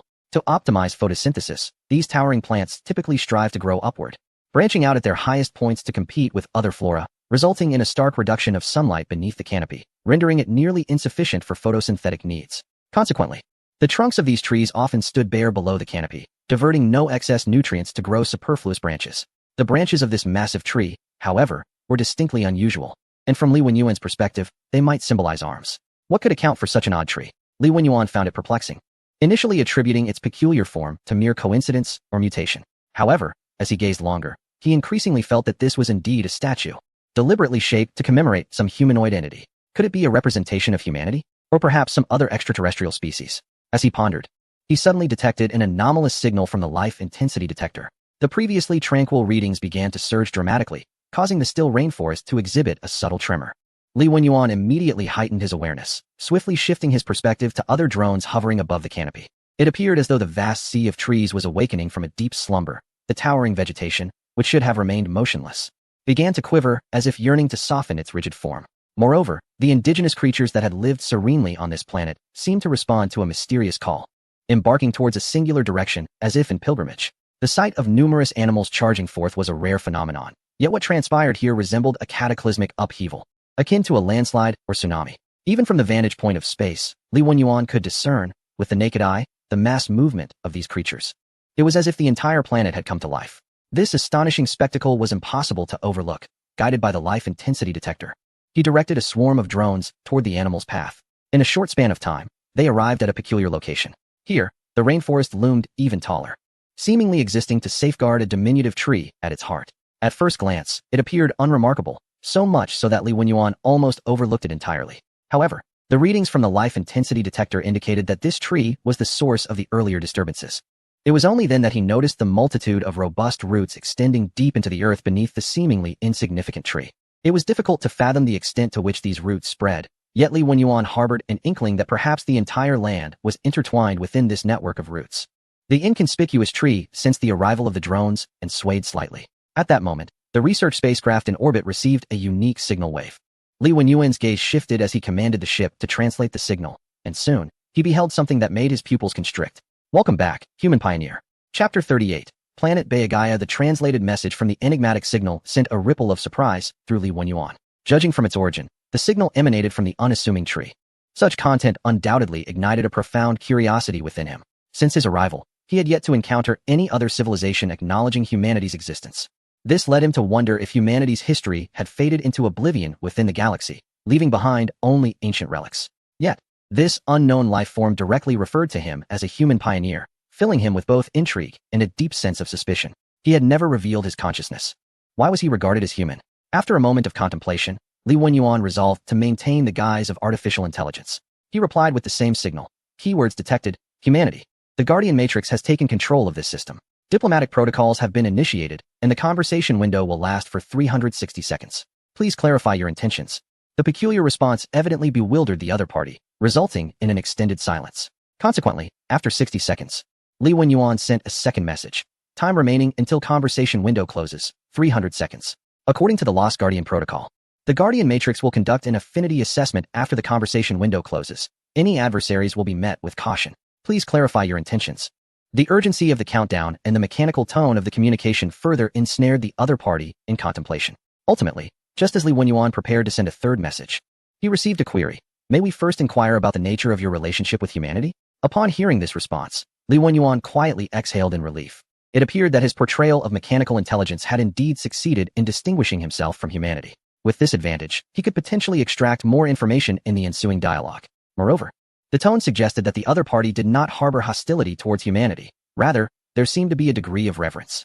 As they continued to engage despite Li Wenyuan's somewhat unhuman-like demeanor, which seemed to discourage the disclosure of human information.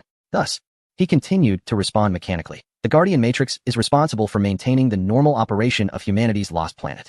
Having successfully deceived the other party, he now aimed to portray a close relationship with humanity, thereby facilitating a more open exchange. As anticipated, the mysterious entity noticeably relaxed thereafter. And to avoid wasting the remaining time in the conversation window, the frequency of signal transmission increased significantly. I am bio, or rather, we are bio. In human language, this term signifies the secret of life. We are akin to a hive-minded civilization. Every individual on this planet is a part of this vast consciousness, encompassing various animals, plants, fungi, and even inorganic matter. Death does not exist here, for our consciousness is interwoven. The demise of an organism merely allows life to manifest in another form. And inorganic matter will equally bear our consciousness. The information conveyed by the entity, known as bio, left Li Wenyuan somewhat bewildered. Yet he maintained the customary silence of mechanical intelligence. Thus, we record a tale from long ago, a time at least 10 million cycles prior to our orbiting this star. Back then, we had not yet awakened consciousness, and this planet was shrouded in chaotic obscurity, with all life engaged in a struggle for survival. However, a pioneer arrived here and put an end to this turmoil. He dissolved himself into the earth, and his neural pathways evolved into the roots that now permeate the land. This intricate structure has given rise to our consciousness and illuminated the futility of conflict. Consequently, we have cast aside all past grievances and endeavored to transform this place into a reflection of our aspirations. We are now striving to integrate the ocean into our consciousness. Believing that day is not far off. Through a retrospective examination of our history, we have gleaned fragments of knowledge from that pioneer.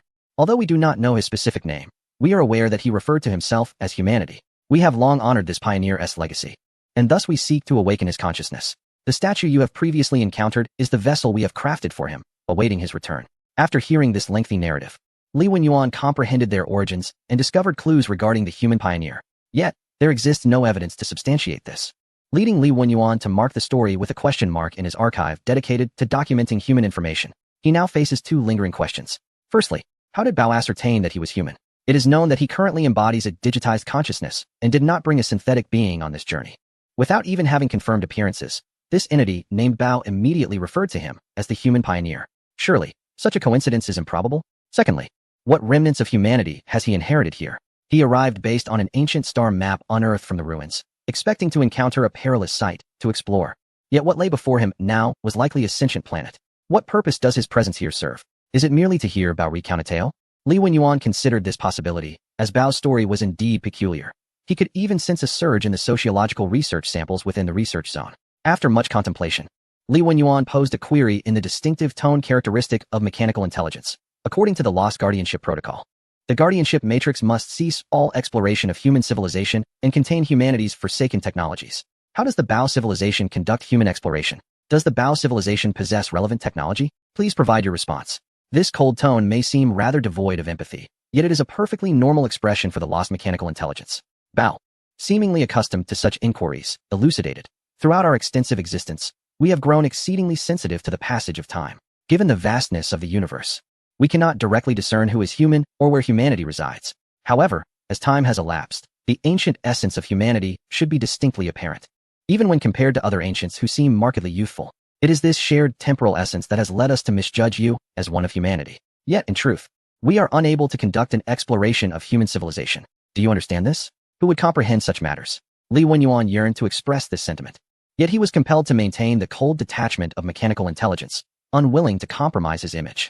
Moreover, he harbored a vague intuition that this might indeed be a manifestation of some idealistic force. Shortly thereafter, Bao did not disappoint his expectations. Presenting what could potentially be the technological legacy left behind by humanity, the pioneer had left little behind. Yet we believe his arrival here was intended to inspire us to accomplish a significant task. Throughout the protracted period of contemplation, we failed to grasp the thoughts of the pioneer. However, upon this encounter, we are convinced that we have discovered our mission. As he spoke, a multitude of increasingly intricate signals surged from various corners of the planet towards the research vessel.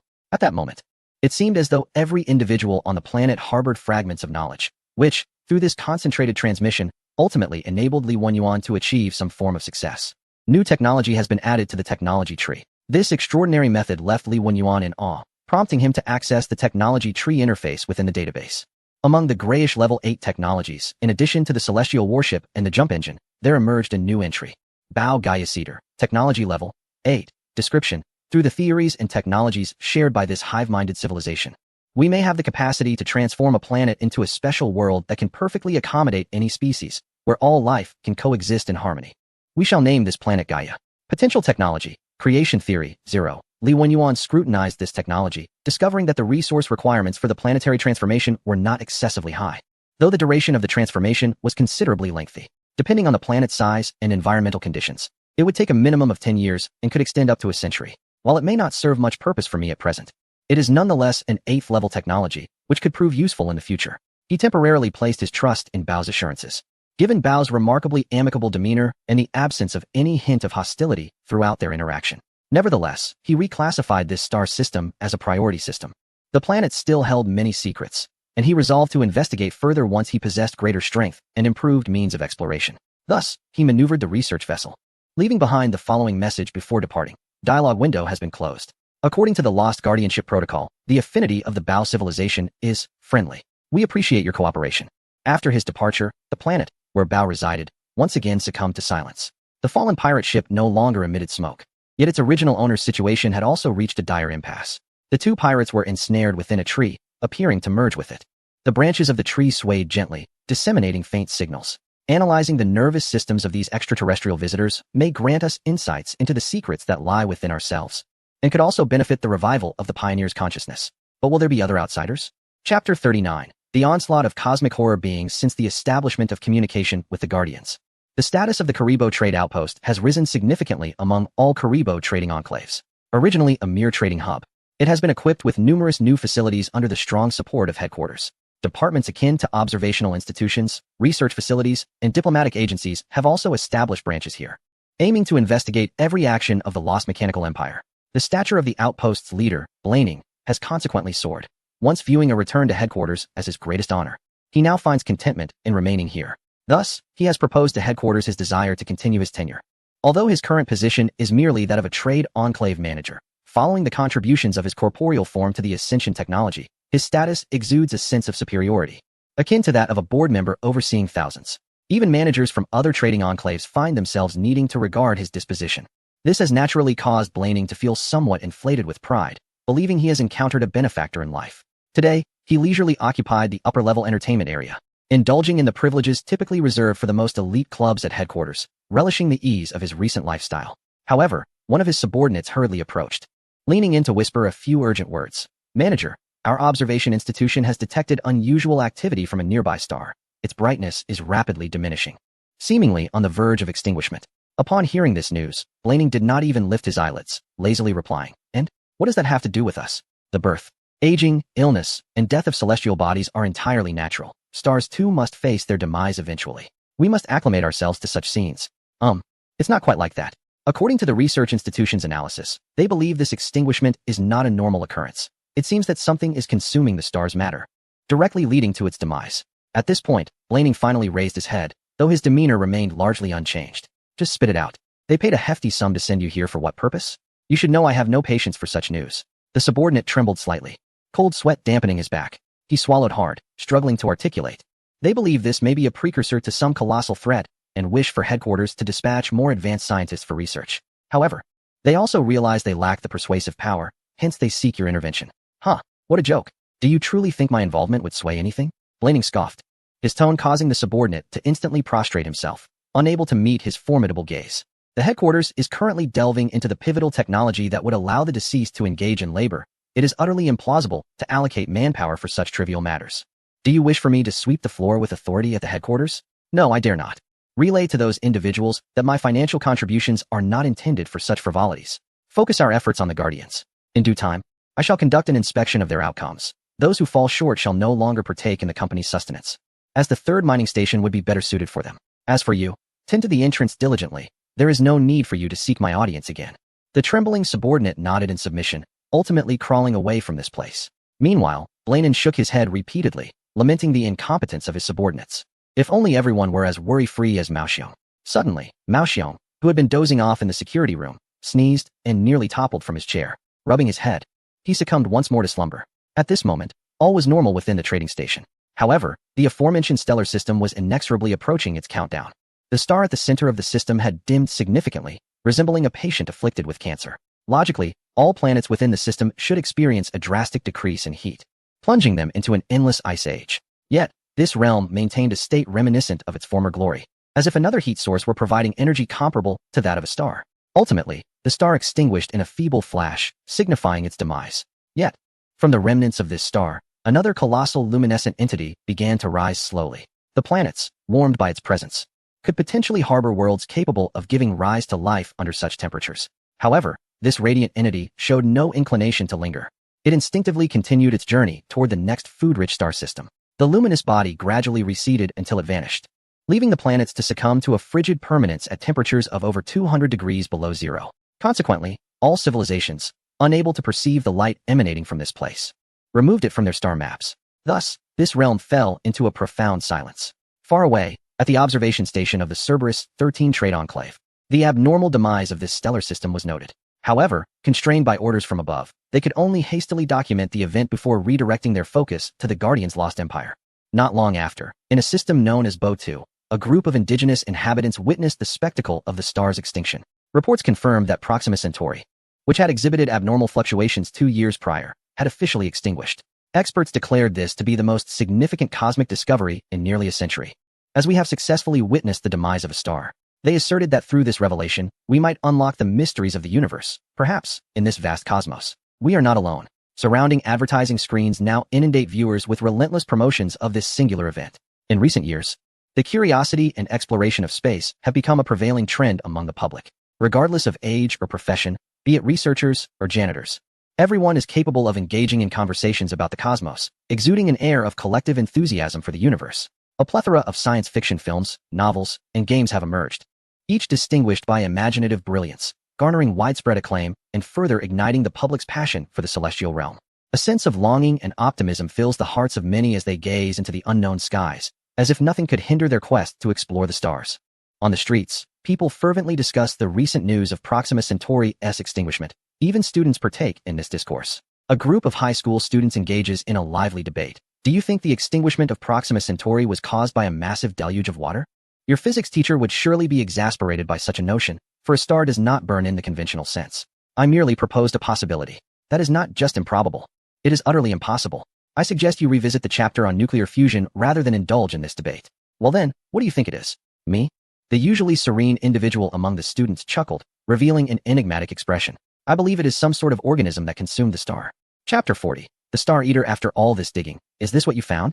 Li Wenyuan gazed skeptically at the excavated ground. Yet, Copper and the professor nodded enthusiastically, holding their blueprints. Indeed, we have confirmed that this is an ancient site, not merely a remnant.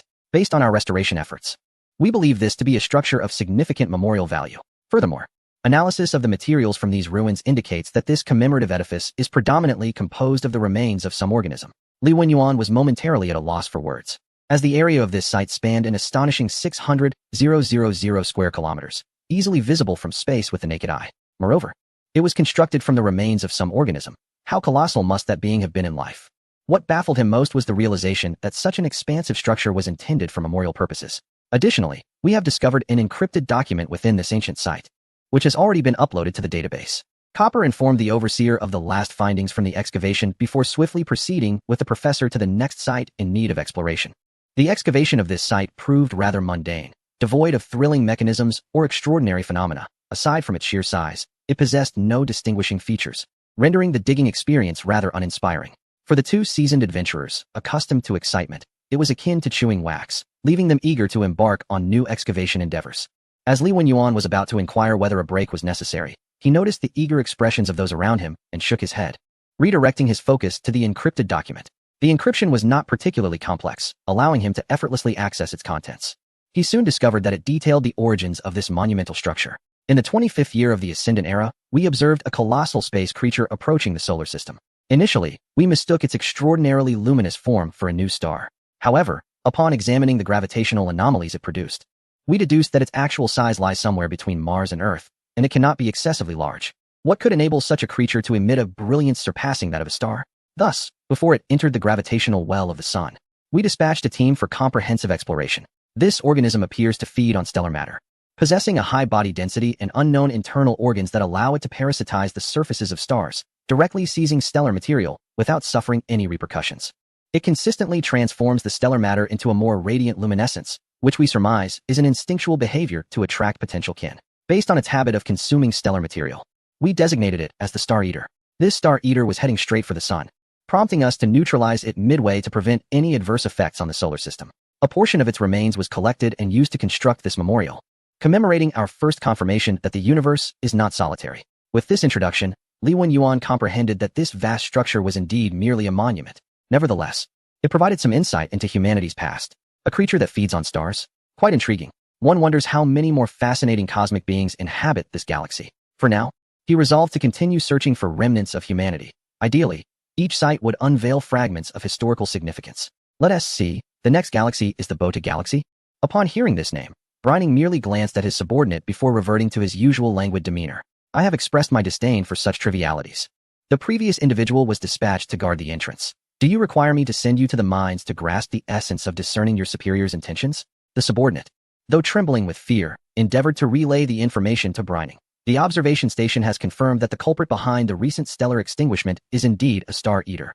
Predictions indicate its next destination is the Bota Galaxy, which is located near the lost empire of the Guardians. Upon hearing this key information, Brining straightened up, his previously relaxed demeanor replaced by a serious expression as he regarded his subordinate.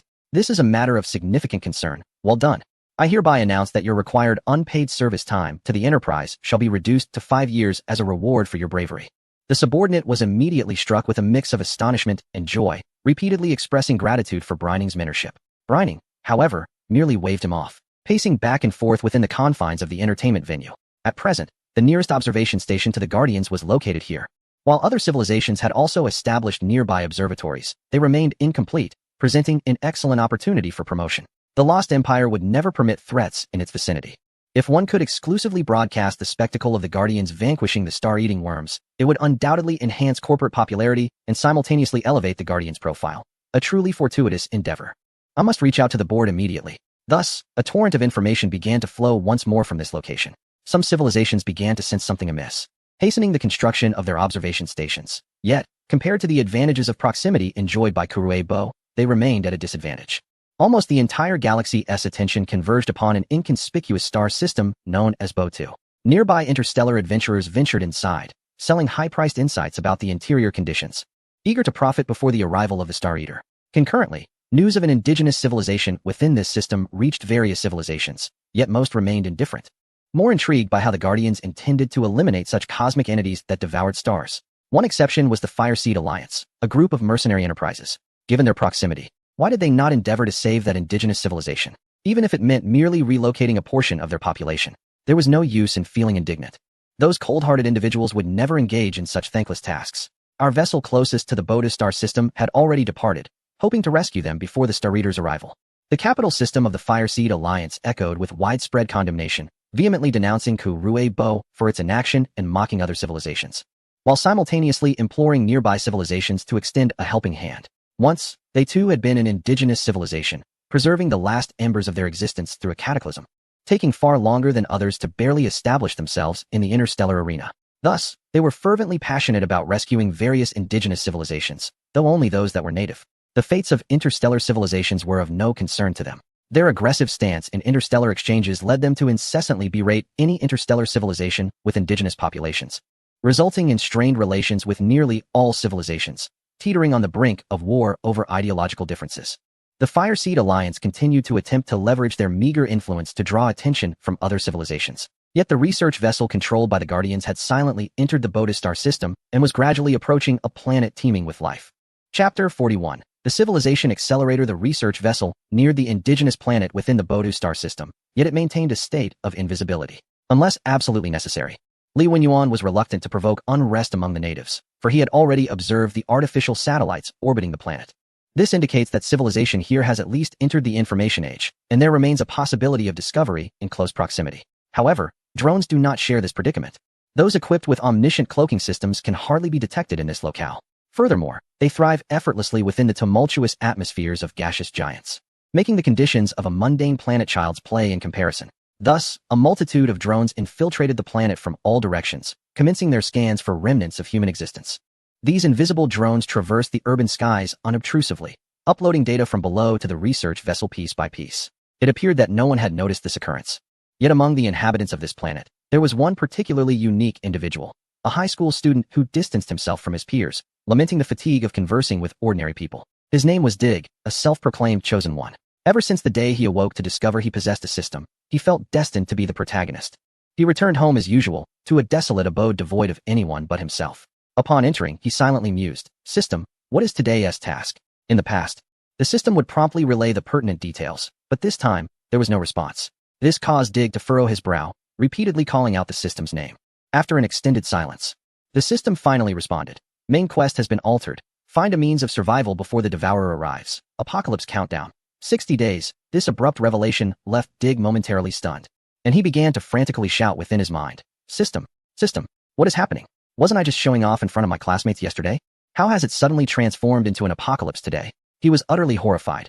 The system had previously bestowed upon him wondrous rewards upon the completion of tasks, setting him apart from ordinary individuals. This had solidified his belief in being a chosen one, and he held a profound trust in the system. Yet, it seemed that everything had changed abruptly when the news of Proxima Centauri's extinguishment spread far and wide. The name Devourer. Could it be that my fleeting thought was indeed true? Dig recalled a boast he made to his classmates. "I believe there exists a creature that consumes stars." Had fantasy become reality? No, I must find a solution. His thoughts raced as he began scouring the internet for any signs of the impending apocalypse. He did not perceive the system as merely trying to frighten him. Days passed swiftly in this manner. He had missed several days of class, yet the teachers exhibited no concern, as he was a genius who was only seen during examinations. Meanwhile, Dig emerged from his room with bloodshot eyes, appearing as though he had gone several days without sleep. In the twilight of the world, he gazed into the distant starry sky, seemingly witnessing a colossal luminescent body gradually approaching. The system merely required him to discover a means of survival, and did not task him with saving the world, perhaps because this crisis surpassed his capabilities. A sense of despair washed over him, as he felt the weight of his impotence, despite being the chosen one. No, there must be a solution. He rallied his spirits, his gaze towards the heavens resolutely firm once more.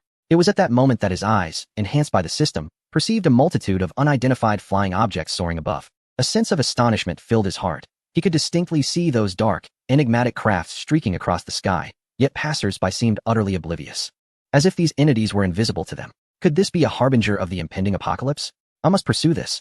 Thus, a chase ensued. In the vastness of space, Li Wenyuan remained oblivious to the indigenous individual trailing those invisible drones, as he orchestrated the assembly of the drone fleet upon discovering remnants of humanity in this locale. Experimental Civilization Accelerator. Introduction. This large-scale, multifaceted facility is equipped with a plethora of modules of varying functions, as well as a degree of artificial intelligence. It possesses the capability to scan the species on the planet and analyze societal forms, thereby advancing civilization at appropriate junctures. According to our analysis, this facility is still in the experimental phase, yet it can offer us an entirely new technological perspective. New technologies have been added to the technology tree. This colossal edifice, concealed within the depths of the wilderness, indeed astonished Li Wenyuan. Although it appeared exceedingly dilapidated, its remarkable functionalities remained operational. The scanning results indicated that within this complex facility resided a small database, a synthesis station, a rudimentary artificial intelligence, a global scanning apparatus, and miniature drones designated for transporting materials from the synthesis station. The database harbored a vast array of technologies spanning from the primitive era to the early interstellar age. The synthesis station could fabricate numerous materials that were immensely beneficial to indigenous civilizations but had long been obsolete in the interstellar realm, including various physical enhancement fluids, technological blueprints, and antiquated weaponry. Moreover, its scanning apparatus could monitor cosmic conditions and communicate with the species present here. Overall, this was a comprehensive facility capable of rapidly elevating the indigenous civilization. Li Wenyuan contemplated this revelation and promptly hacked into the facility's network, embarking on a journey through their history. As he had anticipated, he discovered that this civilization experienced swift advancements, with exceptional individuals emerging at regular intervals, scientists, leaders, and progressives, each a transformative figure of their era. Throughout history, myriad transcendent scientific theories, groundbreaking inventions that enhance productivity, wars that alter the course of fate, and pivotal events shaping the evolution of eras abound, alongside leaders of impeccable wisdom who have never erred. A comprehensive examination of their history reveals that this civilization has perpetually progressed at an astonishing pace, never experiencing regression. Remarkably, it took them less than 2 millennia to evolve from primitive tribes to the contemporary information age, a testament to their extraordinary advancement. This phenomenon is undoubtedly unusual, and Li Wenyuan comprehended that the acceleration of civilization was largely attributable to the present civilization accelerator. Thus, could it be said that this device has bestowed extraordinary advantages upon the inhabitants here? With keen interest, Li Wenyuan delved into the annals of this civilization's history, discovering that various nations had historically produced remarkable individuals akin to those endowed with extraordinary abilities, and even now, many contemporary novels are inspired by these figures, depicting modern individuals traversing back in time. Intriguing indeed. Why would humanity leave such a relic behind? Was it for experimentation? After a brief contemplation, he accessed the newly added technologies within the technological tree. Automation Civilization Enhancement Theory. Technology Level 5. Description. Imposing external influences on indigenous civilizations is a potent enhancement method. However, the challenge lies in subtly and effectively elevating them to the interstellar age. Perhaps we could endeavor to construct a fully automated comprehensive facility to achieve this objective. This galaxy is far too desolate. Let us enliven it. Potential technology, Universal Civilization Accelerator, 99, desolate? Upon encountering this term, Li Wenyuan recalled the interstellar civilizations observing the activities here. The cacophony of information swirling throughout the galaxy was inescapable, and he was well aware of their reasons for watching with keen interest. The Sentinel Array provided extensive surveillance, and he also discerned that a devourer of stars was en route to this location. Admittedly, in comparison to the total number of star systems in the galaxy, the existing interstellar civilizations were somewhat sparse. However, since they were so eager to witness the demise of the devourer, he decided to indulge them. By swiftly and decisively eliminating such a creature, the facade of his lost empire could be rendered more authentic. So, would the indigenous civilizations here recognize that this expanse of starry sky is, in fact, quite lively? Chapter 42. A grand firework display in the end. Dig was unable to catch up with the unidentified flying objects, despite feeling that his physical prowess had been significantly enhanced by the system. He found himself outpaced by those elusive crafts until they vanished from sight. With no other recourse, Dig returned home, racking his brain for a means of salvation. He began by penning a short story related to the devourer of stars and shared it on a forum, triggering a considerable response and swiftly gaining notoriety through media amplification. The public proclaimed the emergence of yet another rising star in science fiction, with many engaging in discussions about the story. However, this was contrary to what Dig desired. He wished for the populace to possess at least a modicum of urgency. Thus, he continued to emerge in the media as a prodigious writer, subtly and overtly propagating the notion of an otherworldly entity capable of devouring stars approaching our realm. Initially, few believed him, dismissing his claims as mere flights of fancy from a science fiction author. It was not until an insider leaked a peculiar astronomical photograph that the world erupted in chaos. What was this colossal luminous body drawing near? Experts attempted to elucidate, but before the host on the advertisement screen could finish, a hard object shattered the display. In a brief span, large-scale purchasing frenzies erupted in shopping malls, as individuals began hoarding supplies, with some even constructing various recycling facilities in their basements. Others endeavored to propagate the idea that the astronomical photograph was fabricated, seeking to calm the public. Yet, a growing number of images circulating online from diverse perspectives silenced their claims. It turned out that a disillusioned astronomer, feeling hopeless about the future of the planet, had leaked these photographs. He was discovered to have taken his own life. The impact of his revelations was undeniably terrifying. More individuals began to assert that the apocalypse was imminent, observing a slight increase in the planet's temperature, as if a searing luminous entity was indeed drawing near. Numerous astronomy enthusiasts, equipped with professional instruments, also conducted observations of the cosmos and ultimately confirmed the existence of an unprecedented star approaching our galaxy at an astonishing velocity. Eventually, governments worldwide were compelled to acknowledge the reality of the situation, even providing more detailed data and various manuals on surviving post-apocalypse. At this moment, the world seemed to plunge into despair. Dig sat in his home, staring blankly, unable to conceive how to save civilization. The government initiated a continuance plan, aiming to establish a vast sanctuary to shelter a portion of the population until after the apocalypse, in hopes of rebuilding society. Everyone clamored to gain entry into the refuge, but only the most privileged individuals and foremost scholars were granted access. To Dig's surprise, he received an invitation. The government appeared to believe that a youthful genius like him would be invaluable for the continuation of civilization. However, he promptly relinquished the invitation to the family of his childhood friend, who had cared for him as an orphan, then secluded himself at home, isolating from the outside world. He felt that as one of the chosen, the first to know of the impending doom, his inability to contribute anything of worth rendered it better to simply await the end of the world. As days passed, the mysterious, colossal, luminous body approached. Its arrival extended daylight hours to 3/4 of the usual time, yet thanks to preemptive cooling measures, the world continued to struggle for survival.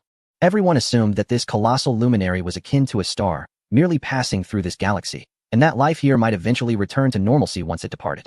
Yet, Dig knew that this was merely the beginning. The star would be devoured, plunging this realm into an eternal winter. The defenses against the searing heat had only managed to endure the initial onslaught. He felt it was time to venture forth, to witness the radiance of the devourer of stars, to bear witness to the advent of doom. Thus, he stepped outside, squinting against the blinding horizon. The external temperature was exceedingly high, and the sky bore another massive orb of light, more resplendent than the sun, slowly traversing above. Dig was uncertain of the distance separating him from the devourer, yet he could already sense its oppressive weight bearing down upon him. The enormity of it sent tremors through his very being at the mere thought. Nevertheless, he persevered against the dazzling luminosity, opening his eyes to the heavens. The sky appeared as radiant as ever, but soon, he discerned countless phantoms, as if traversing innumerable dimensions, obscuring the celestial expanse. His expression shifted from confusion to astonishment. He beheld the luminous thrusters and turret-like structures upon these ethereal shadows. Their hulls shimmered with the light generated during their warp, and faint blue shields flickered into view. The potent scent of metal and warfare wafted through the cosmic void, palpable even from afar. Moreover, he became acutely aware of the chasm between his civilization and theirs, akin to the insignificance of an ant before a deity. Did extraterrestrial life truly exist in this universe? He surmised that this might be an alien fleet. In that instant, myriad portrayals of aliens from various science fiction works flitted through his mind. Would they regard us as mere specimens, abducting us for their living resources? Could it be that all civilizations in this cosmos existed in isolation? They would not only annihilate the devourer, but might also eradicate us to obscure their presence. Were we mere delicacies in their eyes? Was our world, in fact, a farm, with these aliens dispatching a fleet to handle the devourer to protect their assets? A torrent of conjectures raced through his mind, yet all coalesced into a singular inquiry. Could they truly vanquish the devourer? Dig felt his heart leap to his throat. Regardless of the intentions of these aliens, that was a concern for another day. The most pressing danger remained the devourer itself, a being capable of consuming stars. He gazed anxiously at the enigmatic fleet in space, torn between trepidation and hope, both apprehensive of the aliens' arrival and wishing fervently for their success in obliterating the devourer. This conflicting mindset kept him in anticipation, the oppressive heat of the surroundings failing to deter his resolve. In the vastness of space, numerous civilizations observed with heightened anticipation, akin to children eagerly awaiting a grand performance, their gazes fixed upon this spectacle. The 13th outpost of Corvo had profited immensely from the sensational clash between the Guardians and the cosmic horror of the Star Eater. However, Brenning, the overseer of this domain, remained on high alert, ready to dispatch his meticulously prepared promotional material across the galaxy at any moment. The tardy alliance of Sparks anchored their vessel at the periphery of the star system, hesitant to advance further. This hesitation was not born of fear of the Guardian fleet. Indeed, they had heard tales of the Guardians, remnants of a fallen empire, being relatively amicable as long as they were not directly affronted. Instead, their trepidation stemmed from the Star Eater, a celestial entity capable of devouring stars, which posed a formidable threat to them. As if sensing the looming danger, the Star Eater's luminescent form dimmed, appearing to conserve energy for an imminent attack. With the brilliance of its glow diminished, its true shape began to manifest, resembling a monstrous bacteriophage, though its core remained a blinding orb of light. Before the onlookers could scrutinize this emerging form, The core of the Star Eater suddenly radiated with an intense brightness. A tangible brilliance filled its inner shell, rapidly compressing and coalescing into a vast sea of energy. Under extreme heat and pressure, it erupted into the interstellar void as a dazzling beam of light, hurtling directly towards the Guardian fleet. Much like the debris expelled from a stellar explosion, this beam harbored a terrifying energy, rendering Deg unable to open his eyes. In that instant, his mind blanked. Overwhelmed by the conviction that this planet would succumb to destruction beneath the beam, and the newly emerged alien fleet would likely share the same fate, vanishing like dust in the radiant glow. Yet for the other civilizations in the cosmos, this display was merely an appetizer. No one doubted that the fleet of the fallen empire would prevail. They were only eager to witness the spectacle of the Star Eater's explosion. As anticipated, the beam was intercepted by the shields of the Titan flagship, the largest vessel in the fleet, which had been marked as the prime target by the Star Eater. Regrettably, this inconsequential beam merely glanced off the shield without causing even a ripple. The blue shield remained unchanged, retaining its faint hue until the encounter's conclusion. Following this, the Titan flagship aimed its main cannon at the Star Eater, gathering energy far more intense than the previous attack, embodying a palpable sense of dramatic anticipation. The Star Eater, sensing the shift, released energy from its core once more, seemingly intent on launching another strike before the Titan's main cannon fired. However, regardless of how many attempts it made, the outcome was inevitable. The Titan's main cannon and the Star Eater unleashed their assaults almost simultaneously, their beams converging in a fateful collision. In an instant, the diminutive pipe of the Devourer was engulfed by the Titan's colossal cannon, unavoidably struck by the beam of annihilation. The once stable core of the Devourer faltered under the infusion of the beam, flickering and rapidly expanding to its limits. Soon, unable to maintain the stability of its core, the Devourer was ruptured by the surging energy, resulting in a cataclysmic explosion that obliterated its form along with the core. A blinding light, far more intense than any prior brilliance, illuminated the expanse of the cosmos, scattering countless waves of energy, electromagnetic radiation, and remnants of the Devourer's corporeal essence across the universe. It resembled a supernova, eliciting jubilant cheers from myriad civilizations. Hooray! It has exploded. What a magnificent firework display. This wretched creature has finally perished. Alas, our esteemed scientist, who merely passed through the Devourer's star system, was utterly annihilated by this accursed being along with his vessel. Woe unto our esteemed level 10 scientist. Fear not, for the Guardians shall avenge you. Many reveled in the explosion of the Devourer, even the coalition of sparks. Accustomed to the vastness of space, they instinctively believed that the aftershocks of such an explosion could be withstood by any civilization. Yet, Dig did not share this sentiment. Upon witnessing the Devourer's demise, his expression remained inscrutable. First came despair brought forth by the apocalypse, followed by hope with the arrival of the alien fleet, then despair again with the Devourer's beam, and finally renewed hope as the alien fleet effortlessly vanquished the Devourer. Having witnessed a fleeting space battle, he felt that his life had been worthwhile. Thus, he closed his eyes, bracing himself for the true apocalypse. At that moment, his long-silent system chimed once more. Main quest updated. Become the chief scientist here. Meanwhile, Li Wenyuan, gazing contentedly at the grand explosion, recalled the indigenous civilization behind him and instructed the Titan flagship to deploy a shield before the planet. Chapter 43, Megastructure Construction. The news of extraterrestrial life spread across the entire planet. Following the eradication of the Devourer, the mysterious alien fleet departed from this place. Before long, a group of aliens identifying themselves as the Coalition of Sparks arrived on the planet. They offered assistance to the inhabitants to expedite the reconstruction efforts and shared fundamental knowledge about the surrounding star systems. After bestowing a technology known as the hyperspace engine, the Coalition departed. Gradually, the planet began to recover from the cataclysm, enveloped in a unique atmosphere. The inhabitants felt that rather than engaging in a relentless struggle for survival on this confined land, it would be more prudent to gaze upon the vast expanse above. The impact brought by the aliens was indeed overwhelming, yet it fostered an unprecedented sense of unity among the people. Henceforth, planetary unification might no longer be a mere theory. One day, they too could reach out to touch the starlit sky. Dig hurriedly made his way to the university, effortlessly bypassing the remaining high school courses due to his prodigious intellect, and was granted admission to a prestigious institution under exceptional circumstances. His days were now filled with relentless activity, and even without the nudges of a system, he dedicated himself fully to the pursuit of becoming a chief scientist. What has suddenly ignited such fervor within you? Has the impending doom spurred this transformation? Inquired his childhood friend with curiosity, perplexed by the once indolent young genius's abrupt change in demeanor. With a smile, Dig responded, "The night sky is so breathtaking.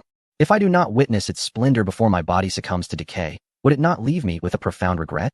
Since those extraterrestrials have bestowed hope upon us, I am willing to strive for it. Perhaps it is precisely my presence as a scientist that is crucial." His childhood friend remained noncommittal, evidently skeptical of his words. However, Dig paid little mind. determined to pursue this path until civilization departs from this planet. Meanwhile, Li Wenyuan completed his mission and withdrew the fleet from the Bota star system, feeling a sense of satisfaction. This was not solely due to the elimination of a threat, which showcased the might of the Lost Empire, but also because he had garnered 2 new technologies from the remnants of the Star Eaters. Star Eater Material Synthesis, Technology Level 5. Description: research on the remains of the Star Eaters reveals that this material significantly benefits stellar combustion. We can artificially synthesize components similar to it and introduce them into stars to extend their lifespans. Potential technologies: none, and Star Eater Eggshell Reutilization, Technology Level 5. Description: by recycling the eggshells of the Star Eaters, we may be able to cultivate a batch of miniature Star Eaters that can inflict substantial damage on a star without drawing attention.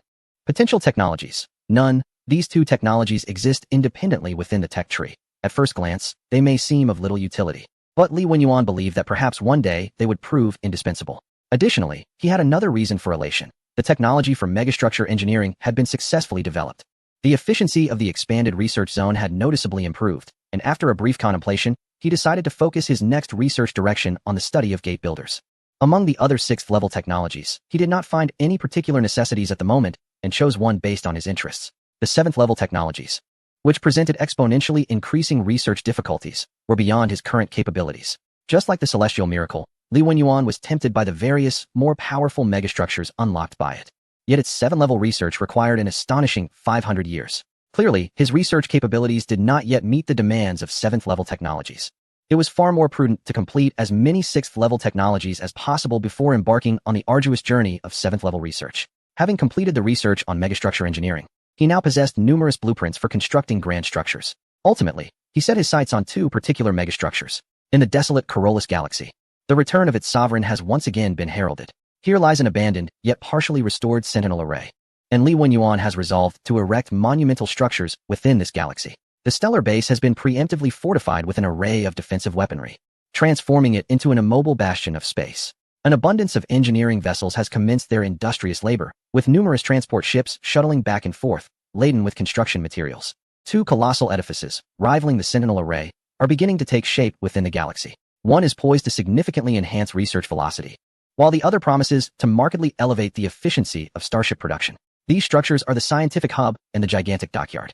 The scientific hub, as a monumental construction, can markedly augment research gains, and its components can independently yield benefits even during the construction phase, allowing one to reap the rewards of research without waiting for its completion. However, its sole drawback for Li Wenyuan lies in the absence of a substantial number of researchers, compelling him to rely temporarily on its automated functionalities. On the other hand, the gigantic dockyard has been conceived to bolster his military might. Li Wenyuan's 2nd unmanned fleet is already in the throes of construction, yet he remains dissatisfied with what other civilizations might deem an extraordinary production efficiency. He believes that possessing at least 7 or 8 fleets would afford him a semblance of security. Thus, a dock capable of simultaneously producing 20 to 30 warships becomes imperative.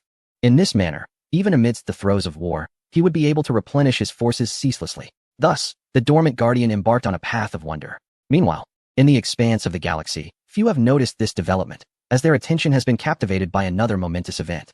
Has someone colonized the sacred land of the Watchers? When Blaine, situated far away in the 13th Trade Outpost, heard this news, he nearly toppled from his chair. This indeed constituted a significant matter, for it essentially signaled that the Watchers might soon take action.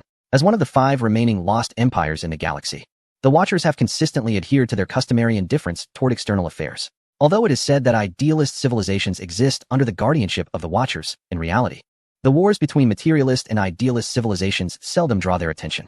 They seem to intervene only in conflicts among idealists. However, after countless blood-soaked explorations by various galactic civilizations, it has become apparent that the Watchers maintain an inviolable boundary, their sacred sites. At this moment, near the territories of the Watchers, an interstellar civilization recently ascended into space remains curious about their surroundings. They have just discovered a planet remarkably suitable for habitation and have resolved to establish it as the first colony of their civilization. Countless colonizers, fueled by dreams, have ventured into the starry expanse, oblivious to the impending calamity that awaits them. Chapter 44, The Emerald Tomb. Have you heard? A nascent interstellar civilization, calling itself Sechik, has recently colonized the Holy Land. The Holy Land? Are you referring to the one associated with the Watchers? Indeed, rumors have emerged of unusual movements along the Watchers' borders. They may have already taken action. Alas, what a pitiable civilization. Yet, despite voicing their sympathy, the speakers display no hint of compassion, instead reveling in schadenfreude. For these seasoned inhabitants of the cosmos, there is no greater delight than witnessing fledgling interstellar civilizations infringe upon the prohibitions of this galaxy, only to face a harsh reckoning. However, not all in the galaxy share such morbid amusement. Numerous civilizations, having suffered past misfortunes, have endeavored to disseminate knowledge of these taboos, hoping to guide the new interstellar civilizations away from costly missteps.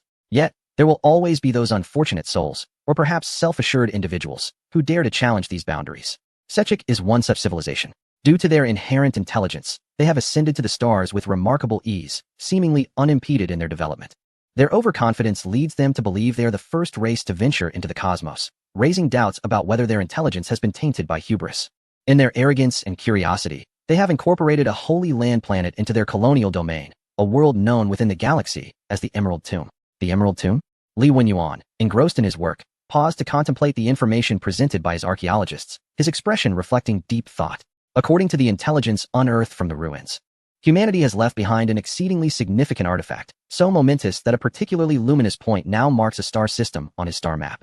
The details of the intelligence are vague, reminiscent of a madman's ramblings. Aside from the planetary coordinates, no useful information can be extracted. Yet, to the increasingly knowledgeable Li Wenyuan, that planetary coordinate feels strikingly familiar. It belongs to the Emerald Tomb of the Watchers, a relic of a lost empire. Why is it that he finds himself furrowing his brow in this virtual space, striving to deduce possibilities from the fragmented information, yet ultimately yielding nothing? He is aware that humanity must have intersected with idealism at some point, for the special gas, which can only be correctly utilized by the idealistic civilization of Zealous, is among the essential conditions for reigniting those ancient facilities on Earth. However, when the Watchers are involved, the matter becomes infinitely more complex. As one of the oldest surviving civilizations, the Watchers remain shrouded in obscurity within the galaxy. Apart from their reputation as an extremely idealistic civilization, very little information has emerged about them. The sacred sites located near its territory were gradually confirmed as specific planets only after countless civilizations conducted first-hand experiments. However, over the course of time, other civilizations within the galaxy also discerned the Watchers' tolerance levels regarding these sacred planets. Merely passing through or sightseeing on the sacred planets, or even declaring an entire star system as part of one's domain, would not provoke the wrath of the Watchers. Yet, once colonization commenced, threatening the pristine ecology of these planets, it would invite the terrifying retribution of the Watchers. What would transpire if a sacred planet were destroyed remains a mystery to all. Regardless, it is imperative to send someone to investigate. After assessing the potential threats posed by the Emerald Tomb, Li Wenyuan resolved to embark on an exploration. He did not foresee any conflict with the Watchers. There had been instances of tourists visiting the sacred sites accompanied by robotic servants. Thus, sending a synthetic being there posed no issue. Moreover, it appeared that significant secrets concerning humanity were concealed within. Should he uncover anything substantial, it would undoubtedly prove immensely beneficial to him. After all, the whereabouts of humanity in this galaxy had long been a perplexing enigma for him. Having made his decision, Li Wenyuan's research vessel, laden with synthetics, discreetly activated its thrusters. The Watcher's territory lay far from him, and as he had never visited the Emerald Tomb, he could not directly traverse there using his jump engine without specific data. Fortunately, a nearby interstellar civilization had constructed a stargate, linking to a spatial network with an exit in proximity to the Emerald Tomb. This artificial wormhole-like shortcut would enable him to reach the Emerald Tomb swiftly. Of course, he had also implemented certain disguises for the vessel. Utilizing a backdoor left within the Karibo network, he disguised the ship's signal as belonging to this cosmic enterprise. Thus, even if the ship were to be destroyed for some unknown reason, it would merely appear to other civilizations as a Karibo vessel that had met its end, without implicating him. Consequently, this Karibo ship set forth towards the star system housing the Emerald Tomb. At that moment, a lopsided war was unfolding within that very star system. Shortly after the Sijike began colonizing the Emerald Tomb, the Watchers' punitive fleet suddenly arrived. As an extremely idealistic civilization, even the Watchers themselves wielded fleets as instruments of war, which is one of the reasons why materialistic civilizations generally harbor disdain for idealistic ones. They perceive idealistic civilizations as foolish entities reaping the benefits of science while refusing to acknowledge its existence. Conversely, idealistic civilizations regard materialistic ones as stubborn fools, trapped within their own worlds and unwilling to embrace a new reality. The two sides have exchanged barbs for countless years across the galaxy, until the last scientific conference. Both parties reluctantly convened for a brief discussion, only to discover that they were, in fact, a collection of irredeemable individuals. This realization led to a violent clash within the venue, resulting in an unceremonious departure. Subsequently, the majority of idealistic civilizations in the galaxy fell into a state of silence, seemingly desiring to compel the materialist civilizations to acknowledge their superiority. In contrast, the materialist civilizations dismissed these idealists with derision, regarding their theatrical displays as inconsequential. Turning our gaze back to the galaxy that houses the Emerald Tomb, we find an abundance of warship wreckage, all bearing a striking resemblance, suggesting a common origin from a singular civilization. At the heart of the galaxy, a fleet radiating a mystical purple luminescence remains stationary. This ethereal glow emanates from their shields, appearing both enigmatic and insubstantial. A mere thin layer renders any projectile, be it a shell, missile, or laser, ineffective, as if they were cast into an ocean without a ripple. The shapes of the fleet's vessels are equally dreamlike, seemingly conjured from a realm of dreams, blending the fantastical with reality, irresistibly drawing the observer's gaze toward them. After enduring an assault from the Watchers, the proud Sechic civilization launched a full-scale counterattack, convinced they were under alien siege and vowing to defend their colonies. Naturally astute, they proved competent in space warfare. However, skill faltered against overwhelming might, as evidenced by the remnants of their warships. Ultimately, after incurring significant losses and nearly exhausting the resources of their home planet, the Sechic recognized their own frailty and shamefully relinquished their colonies, abandoning those still residing within the Emerald Tomb to their fate. What should have been the rise of a new star on the galactic stage a century hence was thus postponed by several hundred, if not thousands, of years. The Watchers, however, did not undertake the task of clearing the Sechic remnants from the Emerald Tomb, seemingly unconcerned about the potential impact these individuals might have on the sacred site, placing great faith in its self-regulating capabilities. Not long after the conclusion of this one-sided conflict, the research vessel controlled by Li Wenyuan arrived at the Emerald Tomb. The planet appeared strikingly beautiful and lush, even more so than Gaia, where Bao resided. Yet, this enchanting planet imparted an eerie sense of desolation to Li Wenyuan. Chapter 45. The theory of psychokinesis. The Emerald Tomb, a sacred world of the Watchers, evoked an uncanny feeling within Li Wenyuan. This sensation was so profoundly idealistic that he needed to peruse several technocratic blueprints imbued with a materialistic ambience to dispel it. Viewed from space, the greenery here is overwhelmingly abundant. The oceans are scarcely visible, and even the ice caps that should blanket the polar regions due to temperature are replaced by an expanse of green. True to its name, the planet is awash with emerald hues. Yet, how did its tomb come to be? Pondering, Li Wenyuan gazed at this planet, reflecting on the information he had reviewed prior to his arrival. The etymology of the name Jade Tomb is submerged in the annals of history, seemingly having always been referred to as such, yet the identity of its first namer remains shrouded in mystery. Could it be the Watchers? The most immediate conjecture suggests that these guardians, who regard this place as sacred, might have been the ones to bestow the name, which seems entirely plausible. Thus, what lies buried here? Li Wenyuan pondered this question, prompting the research spacecraft to deploy drones for a comprehensive scan of the entire planet. As anticipated, he encountered no anomalies. After all, the sacred planet is renowned throughout the galaxy, attracting numerous visitors. Had there been any conspicuous irregularities, they would have long since circulated throughout the galaxy, leaving no room for his investigation. Nevertheless, Li Wenyuan remained undeterred. If human artifacts were involved, it was entirely reasonable that they would not be easily discovered. He thus continued the scanning operations while also sending synthetic beings to the surface of this sacred planet. He believed that perhaps some aspects required a personal touch, as relying solely on external scanning might not reveal the full picture. The landing module descended gently upon the surface of the Jade Tomb, and soon, a synthetic being emerged. Initially devoid of luster, its gaze quickly regained brightness as Li Wenyuan took control of its body. Once on the planet, the profound silence experienced in the vastness of space intensified. The area was teeming with vegetation, yet unlike the predominantly towering trees of Gaia, this locale boasted a diverse array of flora ranging from humble weeds to towering giants. However, an unsettling aura accompanied this lushness. The synthetic being's gaze swept across the foliage, penetrating the underbrush to reveal no traces of animal life. Li Wenyuan pinched a handful of soil, and from the synthetic being's arm emerged a tube that promptly analyzed the sample. The results were astonishing. The microbial density was alarmingly close to zero, indicating that, apart from the vegetation, no other forms of life seemed to exist. This was undoubtedly abnormal. Even in the harshest environments of space, bacteria can thrive, yet here, in such a seemingly pristine environment, there was nothing. The sense of eeriness deepened. With a heart full of questions, Li Wenyuan guided the synthetic being to explore the surroundings. A drone soared above the forest, its scanning apparatus capable of effortlessly penetrating the vegetation's cover to uncover what lay beneath. However, technology can sometimes yield misinterpretations. For instance, beneath this very forest, a group of beings was traversing the terrain. They appeared to be extraterrestrials evolved from crocodiles, their tails having evolved to become short and slender to accommodate an upright lifestyle. Their attire was minimal, replaced instead by metal plates connecting various vital parts of their bodies. They are interconnected by highly flexible conduits, ultimately leading to a backpack on their backs reminiscent of a battery. This serves as a device to regulate their body temperature. As ectothermic beings, they rely on external elements for thermoregulation. Although genetic research aimed at transforming them into homeothermic organisms has long been underway, they have had to persist with the temperature-modulating packs that have been utilized since primordial times and refined countless times over the years. Logically, upon detecting extraterrestrial life, drones should relay messages and engage in tracking observations. However, all scanning devices aboard the drones indicated normalcy. Even the life sign detectors, specifically designed to probe biological entities, found no anomalies. It was as if nothing had been detected, failing to notice the extraterrestrials who were less than 100 meters away, swiftly passing above the forest. After a period of travel, this group of aliens, fatigued, halted their advance to rest briefly on a relatively flat patch of land within the forest. It appeared that their home planet had completely forsaken them. Otherwise, it was implausible for no rescue to have occurred after such an extended duration. The signal transmitter they had set up was also rendered inoperative. Was it due to the planet's magnetic field, or some other reason?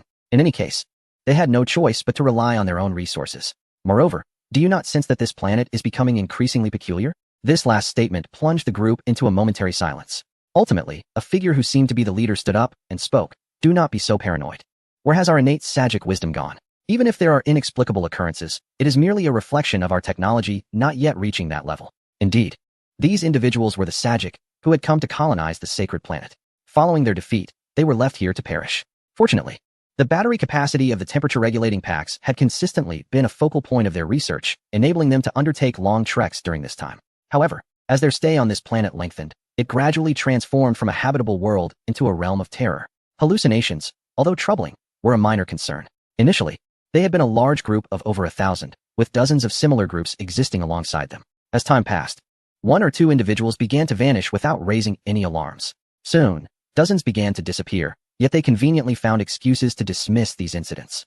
It was not until an entire group of thousands vanished overnight that panic set in. They could not comprehend why people were disappearing, yet their belongings remained undisturbed on the ground. Eventually, the large group fractured into disarray, with individuals dispersing in waves. This group was merely one of those fleeing. Once again, silence enveloped them. The tense atmosphere dissipated only when someone's stomach growled. A voice broke the silence, playfully remarking, "You're hungry again, among us. You are the most voracious." The famished individual responded with an awkward smile. "What can I say? The meat of these native creatures is simply exquisite. Just the thought of it makes my mouth water." Another was about to speak when, suddenly, his gaze sharpened, and without turning, he drew his weapon and activated it, aiming in a specific direction. A sound echoed, followed by the unmistakable thud of something collapsing. The group turned to see a deer-like native creature sprawled on the ground, lifeless. The old hunter's aim was impeccable. Dinner was secured for the night. Laughter erupted as they eagerly began to butcher the creature, preparing it for roasting over the fire. However, before long, an unusual commotion arose from the jungle. The previously relaxed group instantly tensed, directing their attention toward the source of the disturbance. A figure emerged from the foliage, an alien, roughly their height, cautiously stepping into view while glancing about.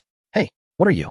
One of the hunters couldn't help but shout, leveling his weapon at the extraterrestrial. Yet, the alien appeared oblivious to the shout, continuing to survey its surroundings, seemingly unaware of their presence. "If you come any closer, I will attack," the hunter called out again, though his hands trembled, betraying his fear of the alien. Suddenly, the leader raised his hand, signaling for restraint, and approached the alien himself. Even at such a close distance, the alien showed no sign of noticing him. After a moment of contemplation, the leader reached out and touched the alien.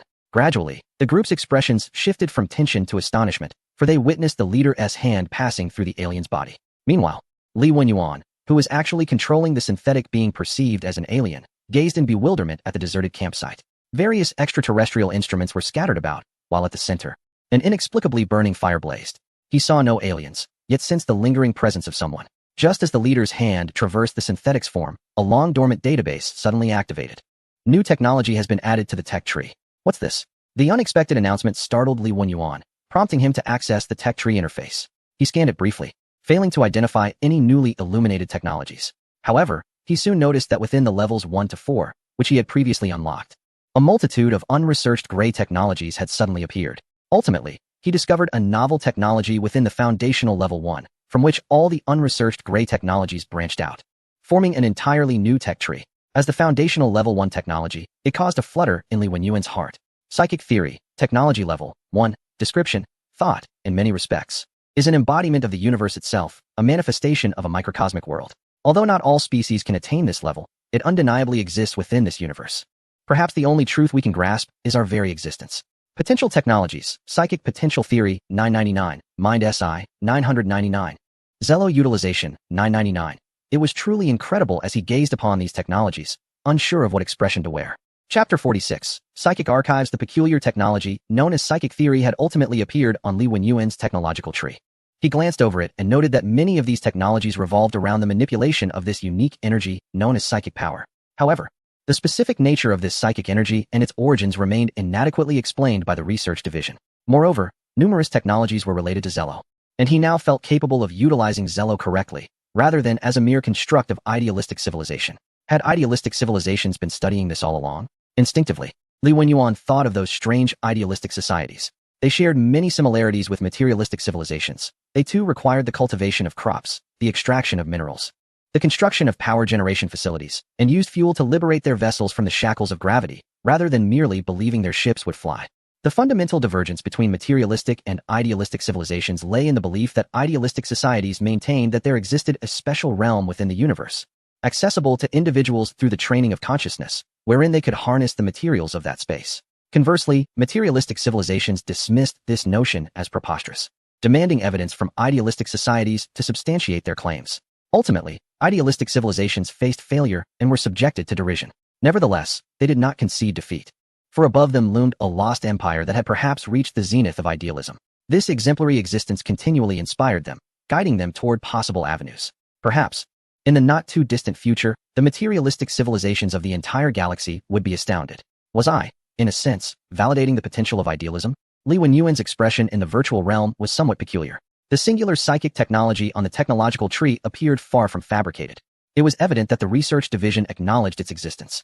Furthermore, the descriptions of many technologies subtly hinted at a source of psychic energy that pointed to a yet-to-be-revealed or already existing but unconfirmed special realm. Yet, could robots dream of electric sheep? He, being a program himself, had not slept a single day since his arrival in this universe. The descriptions of psychic energy fundamentally restrict its use to organic beings, rendering any aspirations to enable androids to harness such energy potentially unattainable. After a moment of contemplation, Li Wenyuan disrupted his current train of thought and redirected his focus to the emerald tomb before him. His primary objective remained the discovery of human relics on this sacred planet. However, he had not abandoned the pursuit of studying psychic energy, as the concept of robots capable of such abilities was undeniably exhilarating. The theory of psychic energy had only emerged following my arrival here. Could it be that this realm has only just begun to manifest such phenomena? Gazing at the exceedingly bizarre encampment, Li Wenyuan was struck by this notion. Yet, the detection devices inherent to the androids had revealed no anomalies, suggesting that psychic energy might elude conventional methods of detection. Upon further reflection, he meticulously reviewed all research concerning psychic energy detection within the newly acquired technologies. Among these, the highest classification reached merely level 3, and within minutes. Under the upgraded research division, he had completed his study. Nevertheless, the production and transportation of the requisite components would require several days. Consequently, Li Wenyuan continued to direct the androids in exploring the Emerald Tomb, eagerly anticipating further discoveries while awaiting the arrival of the new components. Meanwhile, the idealistic civilization was preparing for a significant undertaking. The Dankam tribe, a pacifist and deeply philosophical society, had initiated a grand awakening movement. They rallied a substantial majority of the idealistic civilization to partake in this experiment, which entailed gathering a large assembly of experts and scholars well-versed in the mental realm on a single planet, encouraging them to dream collectively. Prior to slumber, these scientists underwent a comprehensive hypnosis and suggestion process, aiming to access deeper dimensions of consciousness during their sleep. Subsequently, the Dankam tribe employed scientific methods to synchronize the brainwave frequencies of all participants, anticipating that this collective dreaming would lead them to the long-sought world they yearned for. As days passed, this group of dreamers remained in a state of slumber, their life functions stabilized by prearranged sustenance devices, continuously supplied with sedative fluids to maintain their sleep state. On Li Wenyuan's end, the drones equipped with psychic energy detectors and the androids finally unearthed human relics atop the Emerald Tomb. Observing the familiar structure through the drone's scanning imagery, Li Wenyuan was overwhelmed with astonishment. The android he controlled could not visually perceive the architecture on that vacant ground, but the graphical feedback from the psychic energy detector confirmed its existence. He recognized it all too well. He had encountered similar edifices on his former Earth and had seen their opposites in the present one. Encountering this structure once more in this location, he felt as if a circle was closing. It was a pyramid, its golden stones piled from each side to form an imposing four-sided structure. Beside the pyramid lies a sphinx, its lion's body and human face evoking a sense of abstraction that he believes only humanity could conceive. The psychic detector, through meticulous computation of the data it receives, has managed to recreate the forms of these two edifices within the virtual realm. Yet, in reality, he remains unable to perceive them through the synthetic being. It is as if the pyramid and the Sphinx exist in an entirely different dimension. Furthermore, he recalls the archaeological expert named Cooper from home. His father had once returned from an alien relic, having narrowly escaped death, only to tragically succumb to an accident shortly thereafter, leaving nothing behind save for a manuscript. This manuscript, rife with superfluous information and lacking even the coordinates of the relic, contains a meticulously drawn depiction of the site, the pyramid, and the Sphinx. Gazing upon this, he suddenly associates it with Cooper's father, pondering whether the relic they sought to explore could possibly be this very one. Yet, an increasing tide of questions floods his mind. Are the Watchers aware of this uniquely styled relic on their sacred planet? How is it that Cooper's father and his team could witness and even physically enter such an ethereal site? Have others discovered this relic? If so, why do no whispers of it circulate through the galaxy? Taking a deep breath, Li Wenyuan activates the synthetic being, retrieving the Zephyr he had carried with him. Ever since he learned that their destination was a sacred site intimately linked with humanity, he sensed that this remarkable device would be essential. Although the synthetic being presently cannot utilize the Zephyr, its most fundamental application remains feasible. He opens the canister filled with compressed Zephyr, allowing the elusive purple gas to disperse into the surroundings. To his astonishment, the Zephyr begins to saturate this mysterious space, subtly revealing its contours. Observing this development, he hastily releases all the Zephyr gas he brought along, even ready to summon reserves from his home planet, fearful that it may prove insufficient. Thankfully, the abundant Zephyr enriched the hues of the environment, allowing the pyramid to emerge into view. Enveloped in the purple gas, this place seems to transcend into another realm. The Zephyr resembling swirling nebulae, within which myriad bizarre and ineffable sights can be glimpsed. Without further hesitation, the synthetic being ventures into the interior of the pyramid. Surrounding him, whispers seem to echo continuously, yet this presence likely never anticipated the arrival of a robot, entirely unaware of the penetrating nature of these spiritual utterances. The passage leads to an endpoint, where a suspended purple crystal hovers. It may have originated from an era long past, yet within this peculiar space, it has not succumbed to the ravages of time. Various fragments of imagery flicker across the surface of the crystal, and amidst the haze, Li Wenyuan glimpses scenes of humanity. This crystal resembles an archive, chronicling tales from a time long forgotten, likely holding fragments of human history within its depths. After a brief moment of hesitation, he reached out to touch the crystal and beheld images projected throughout the vast expanse around him. Chapter 47. The illusory realm. This peculiar crystal cast upon the surrounding space the scenes it had recorded. The precise time remains untraceable, yet it seems to originate from an era long past. The world depicted within the images bears a resemblance to the current ruins, albeit with subtle differences. Enormous masses, akin to nebulae yet distinct, languish in that realm, not coalescing into stars under rules divergent from our reality, instead drifting in an air of untroubled ease. Radiant spiritual energy permeated the entire backdrop, its total quantity indeterminable. However, if harnessed within the confines of the real universe, it would undoubtedly constitute an extraordinary resource. In the absence of disturbance, the place exuded a profound tranquility, perhaps capable of enduring until the universe itself meets its end. Gazing upon that extraordinary space, Li Wenyuan comprehended that it might indeed be the very location the idealist civilization had ceaselessly sought.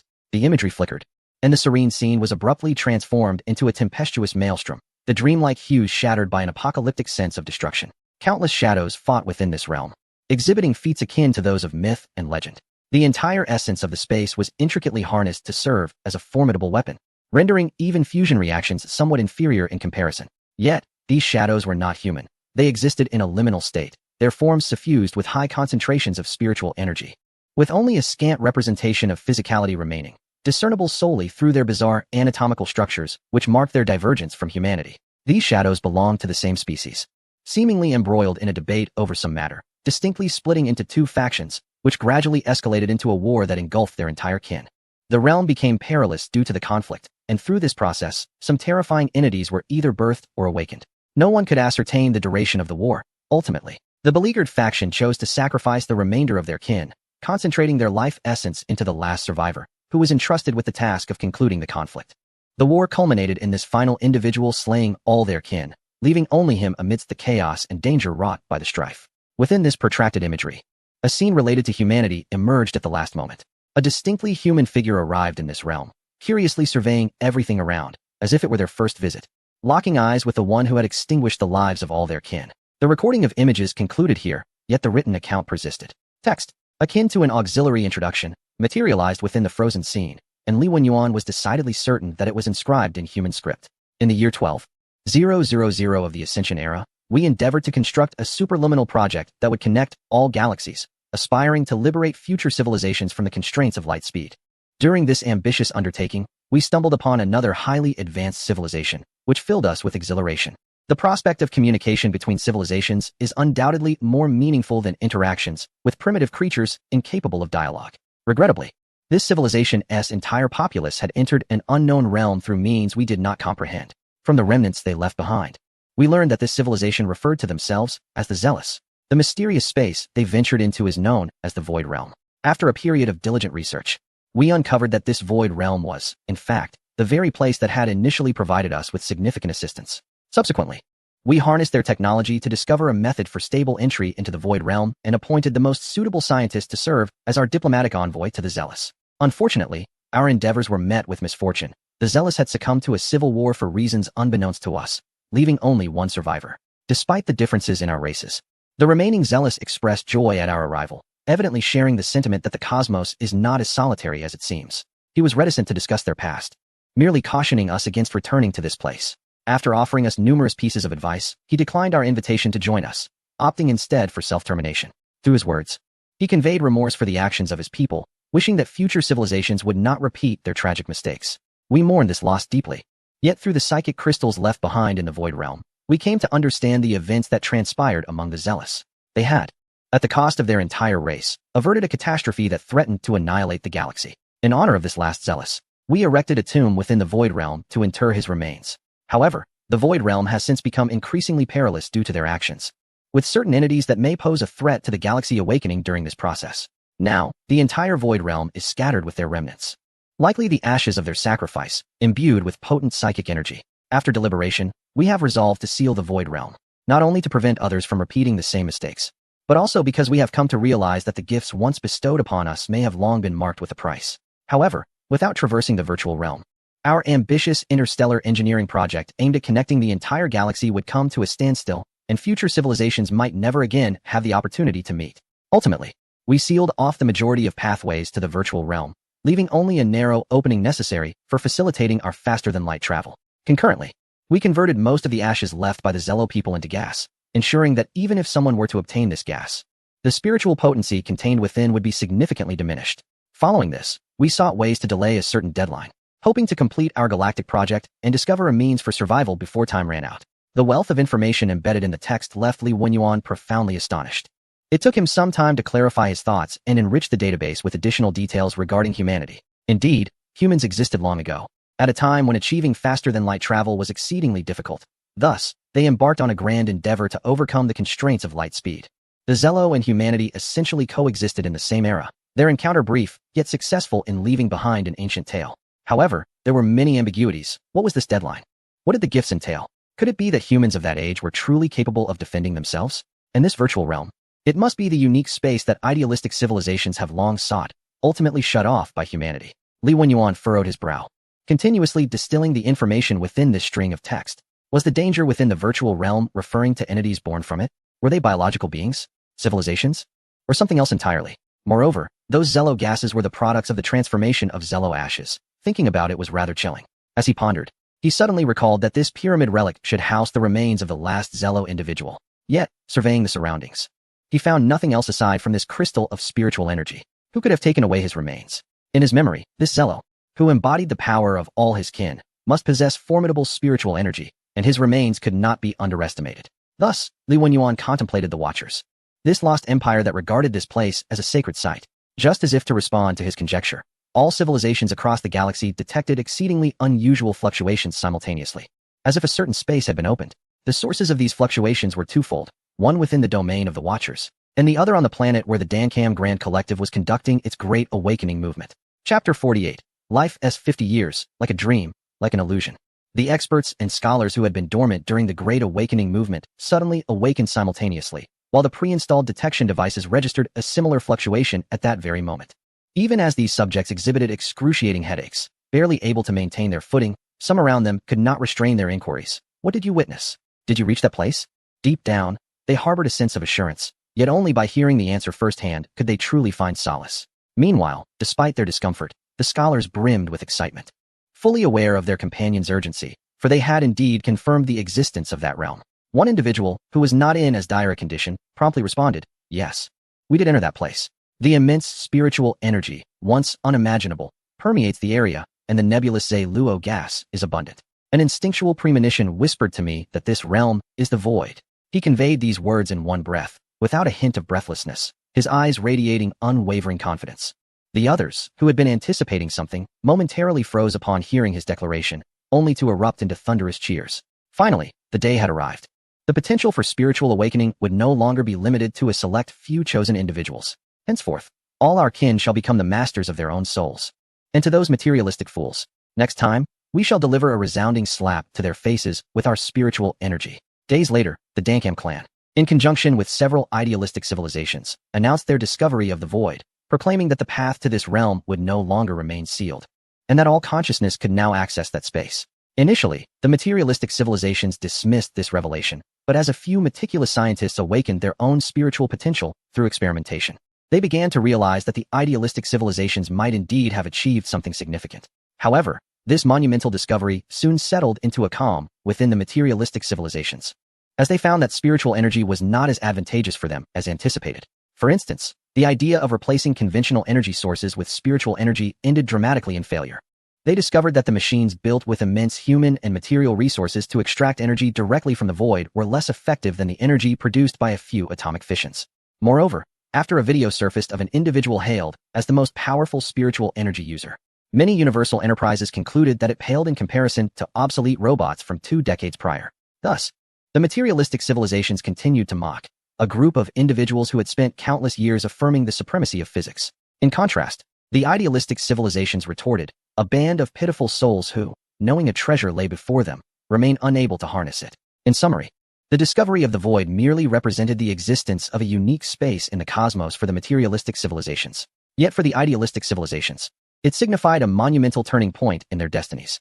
Time slipped by quietly. Li Wenyuan returned to his home planet from the Emerald Tomb, only to find several unstable rifts to the void atop the tomb, with those who had gone missing having been drawn into that realm. The virtual realm appears to harbor a peculiar affinity for organic life. The longer one lingers there, the more susceptible one becomes to its allure, which in turn fosters an eerie silence within. The fate of those who have vanished remains a profound mystery. However, before departing, he retrieved a crystal imbued with ethereal energy that recorded past images.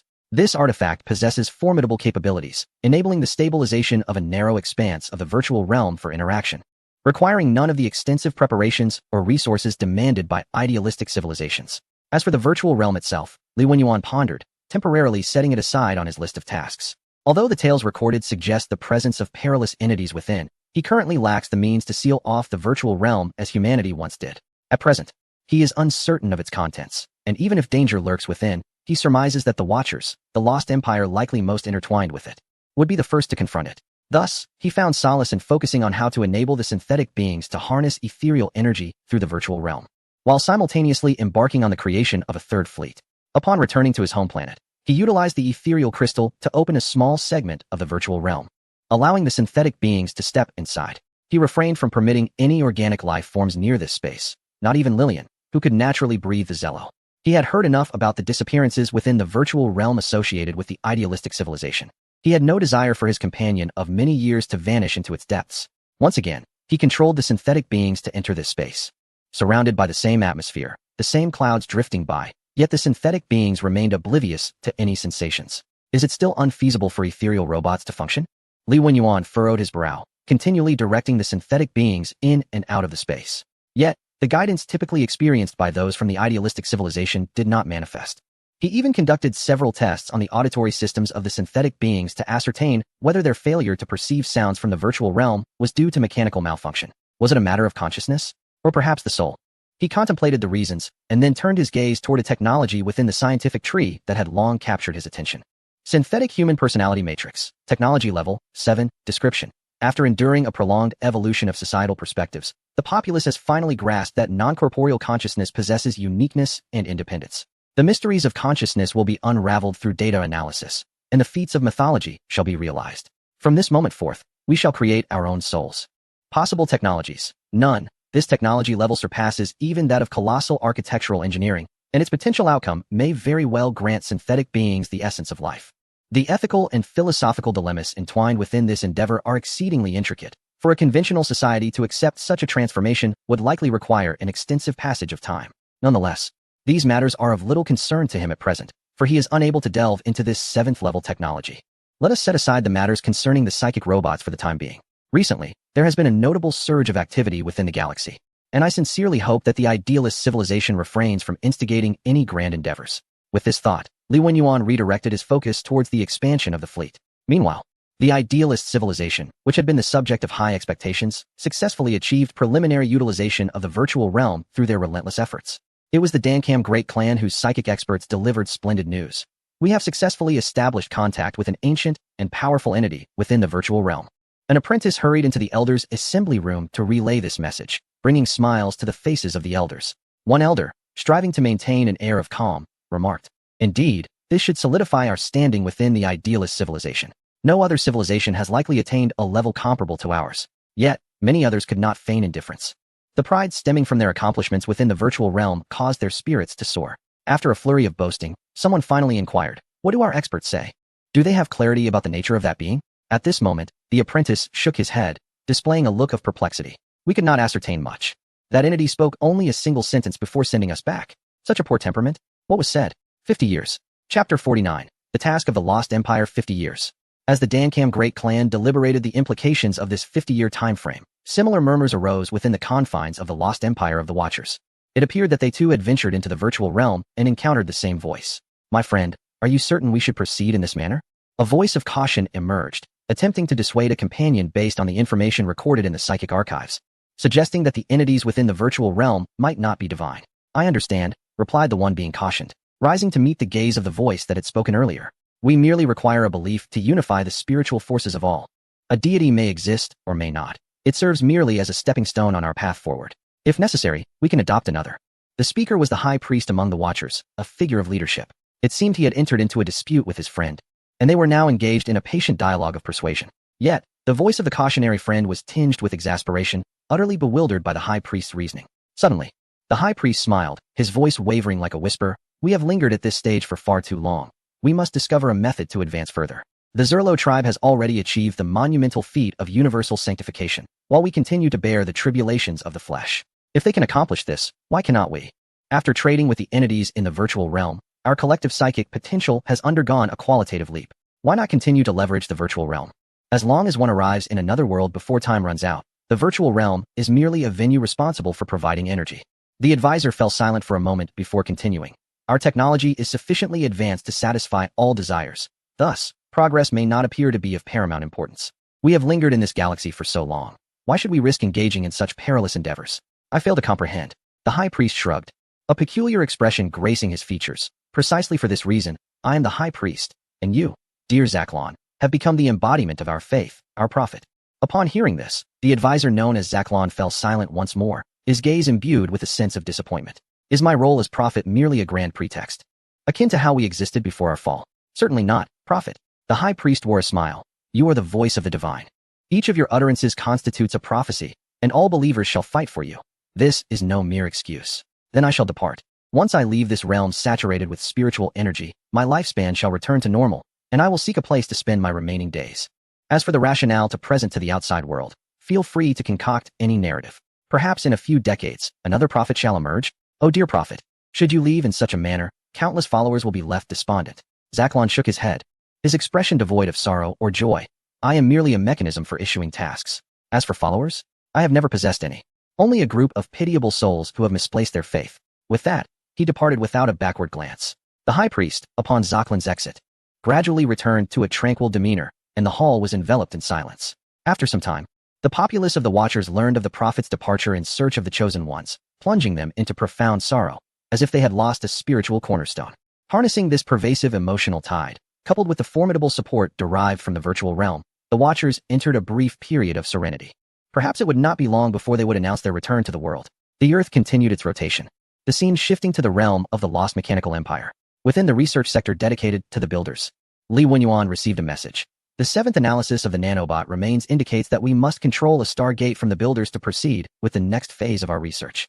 A stargate from the builders? As he perused this message, Li Wenyuan began to scour the annotations on the star map, seeking any star system that might harbor what he needed.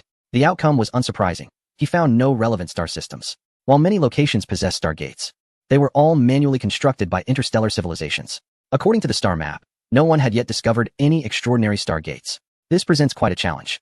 If he had specific coordinates, he could simply proceed directly. However, to locate an undiscovered, unique stargate amidst the vast expanse of the galaxy, it is unlikely that he could accomplish this alone, even until his last breath. Yet, he soon recalled a piece of information he had recently learned.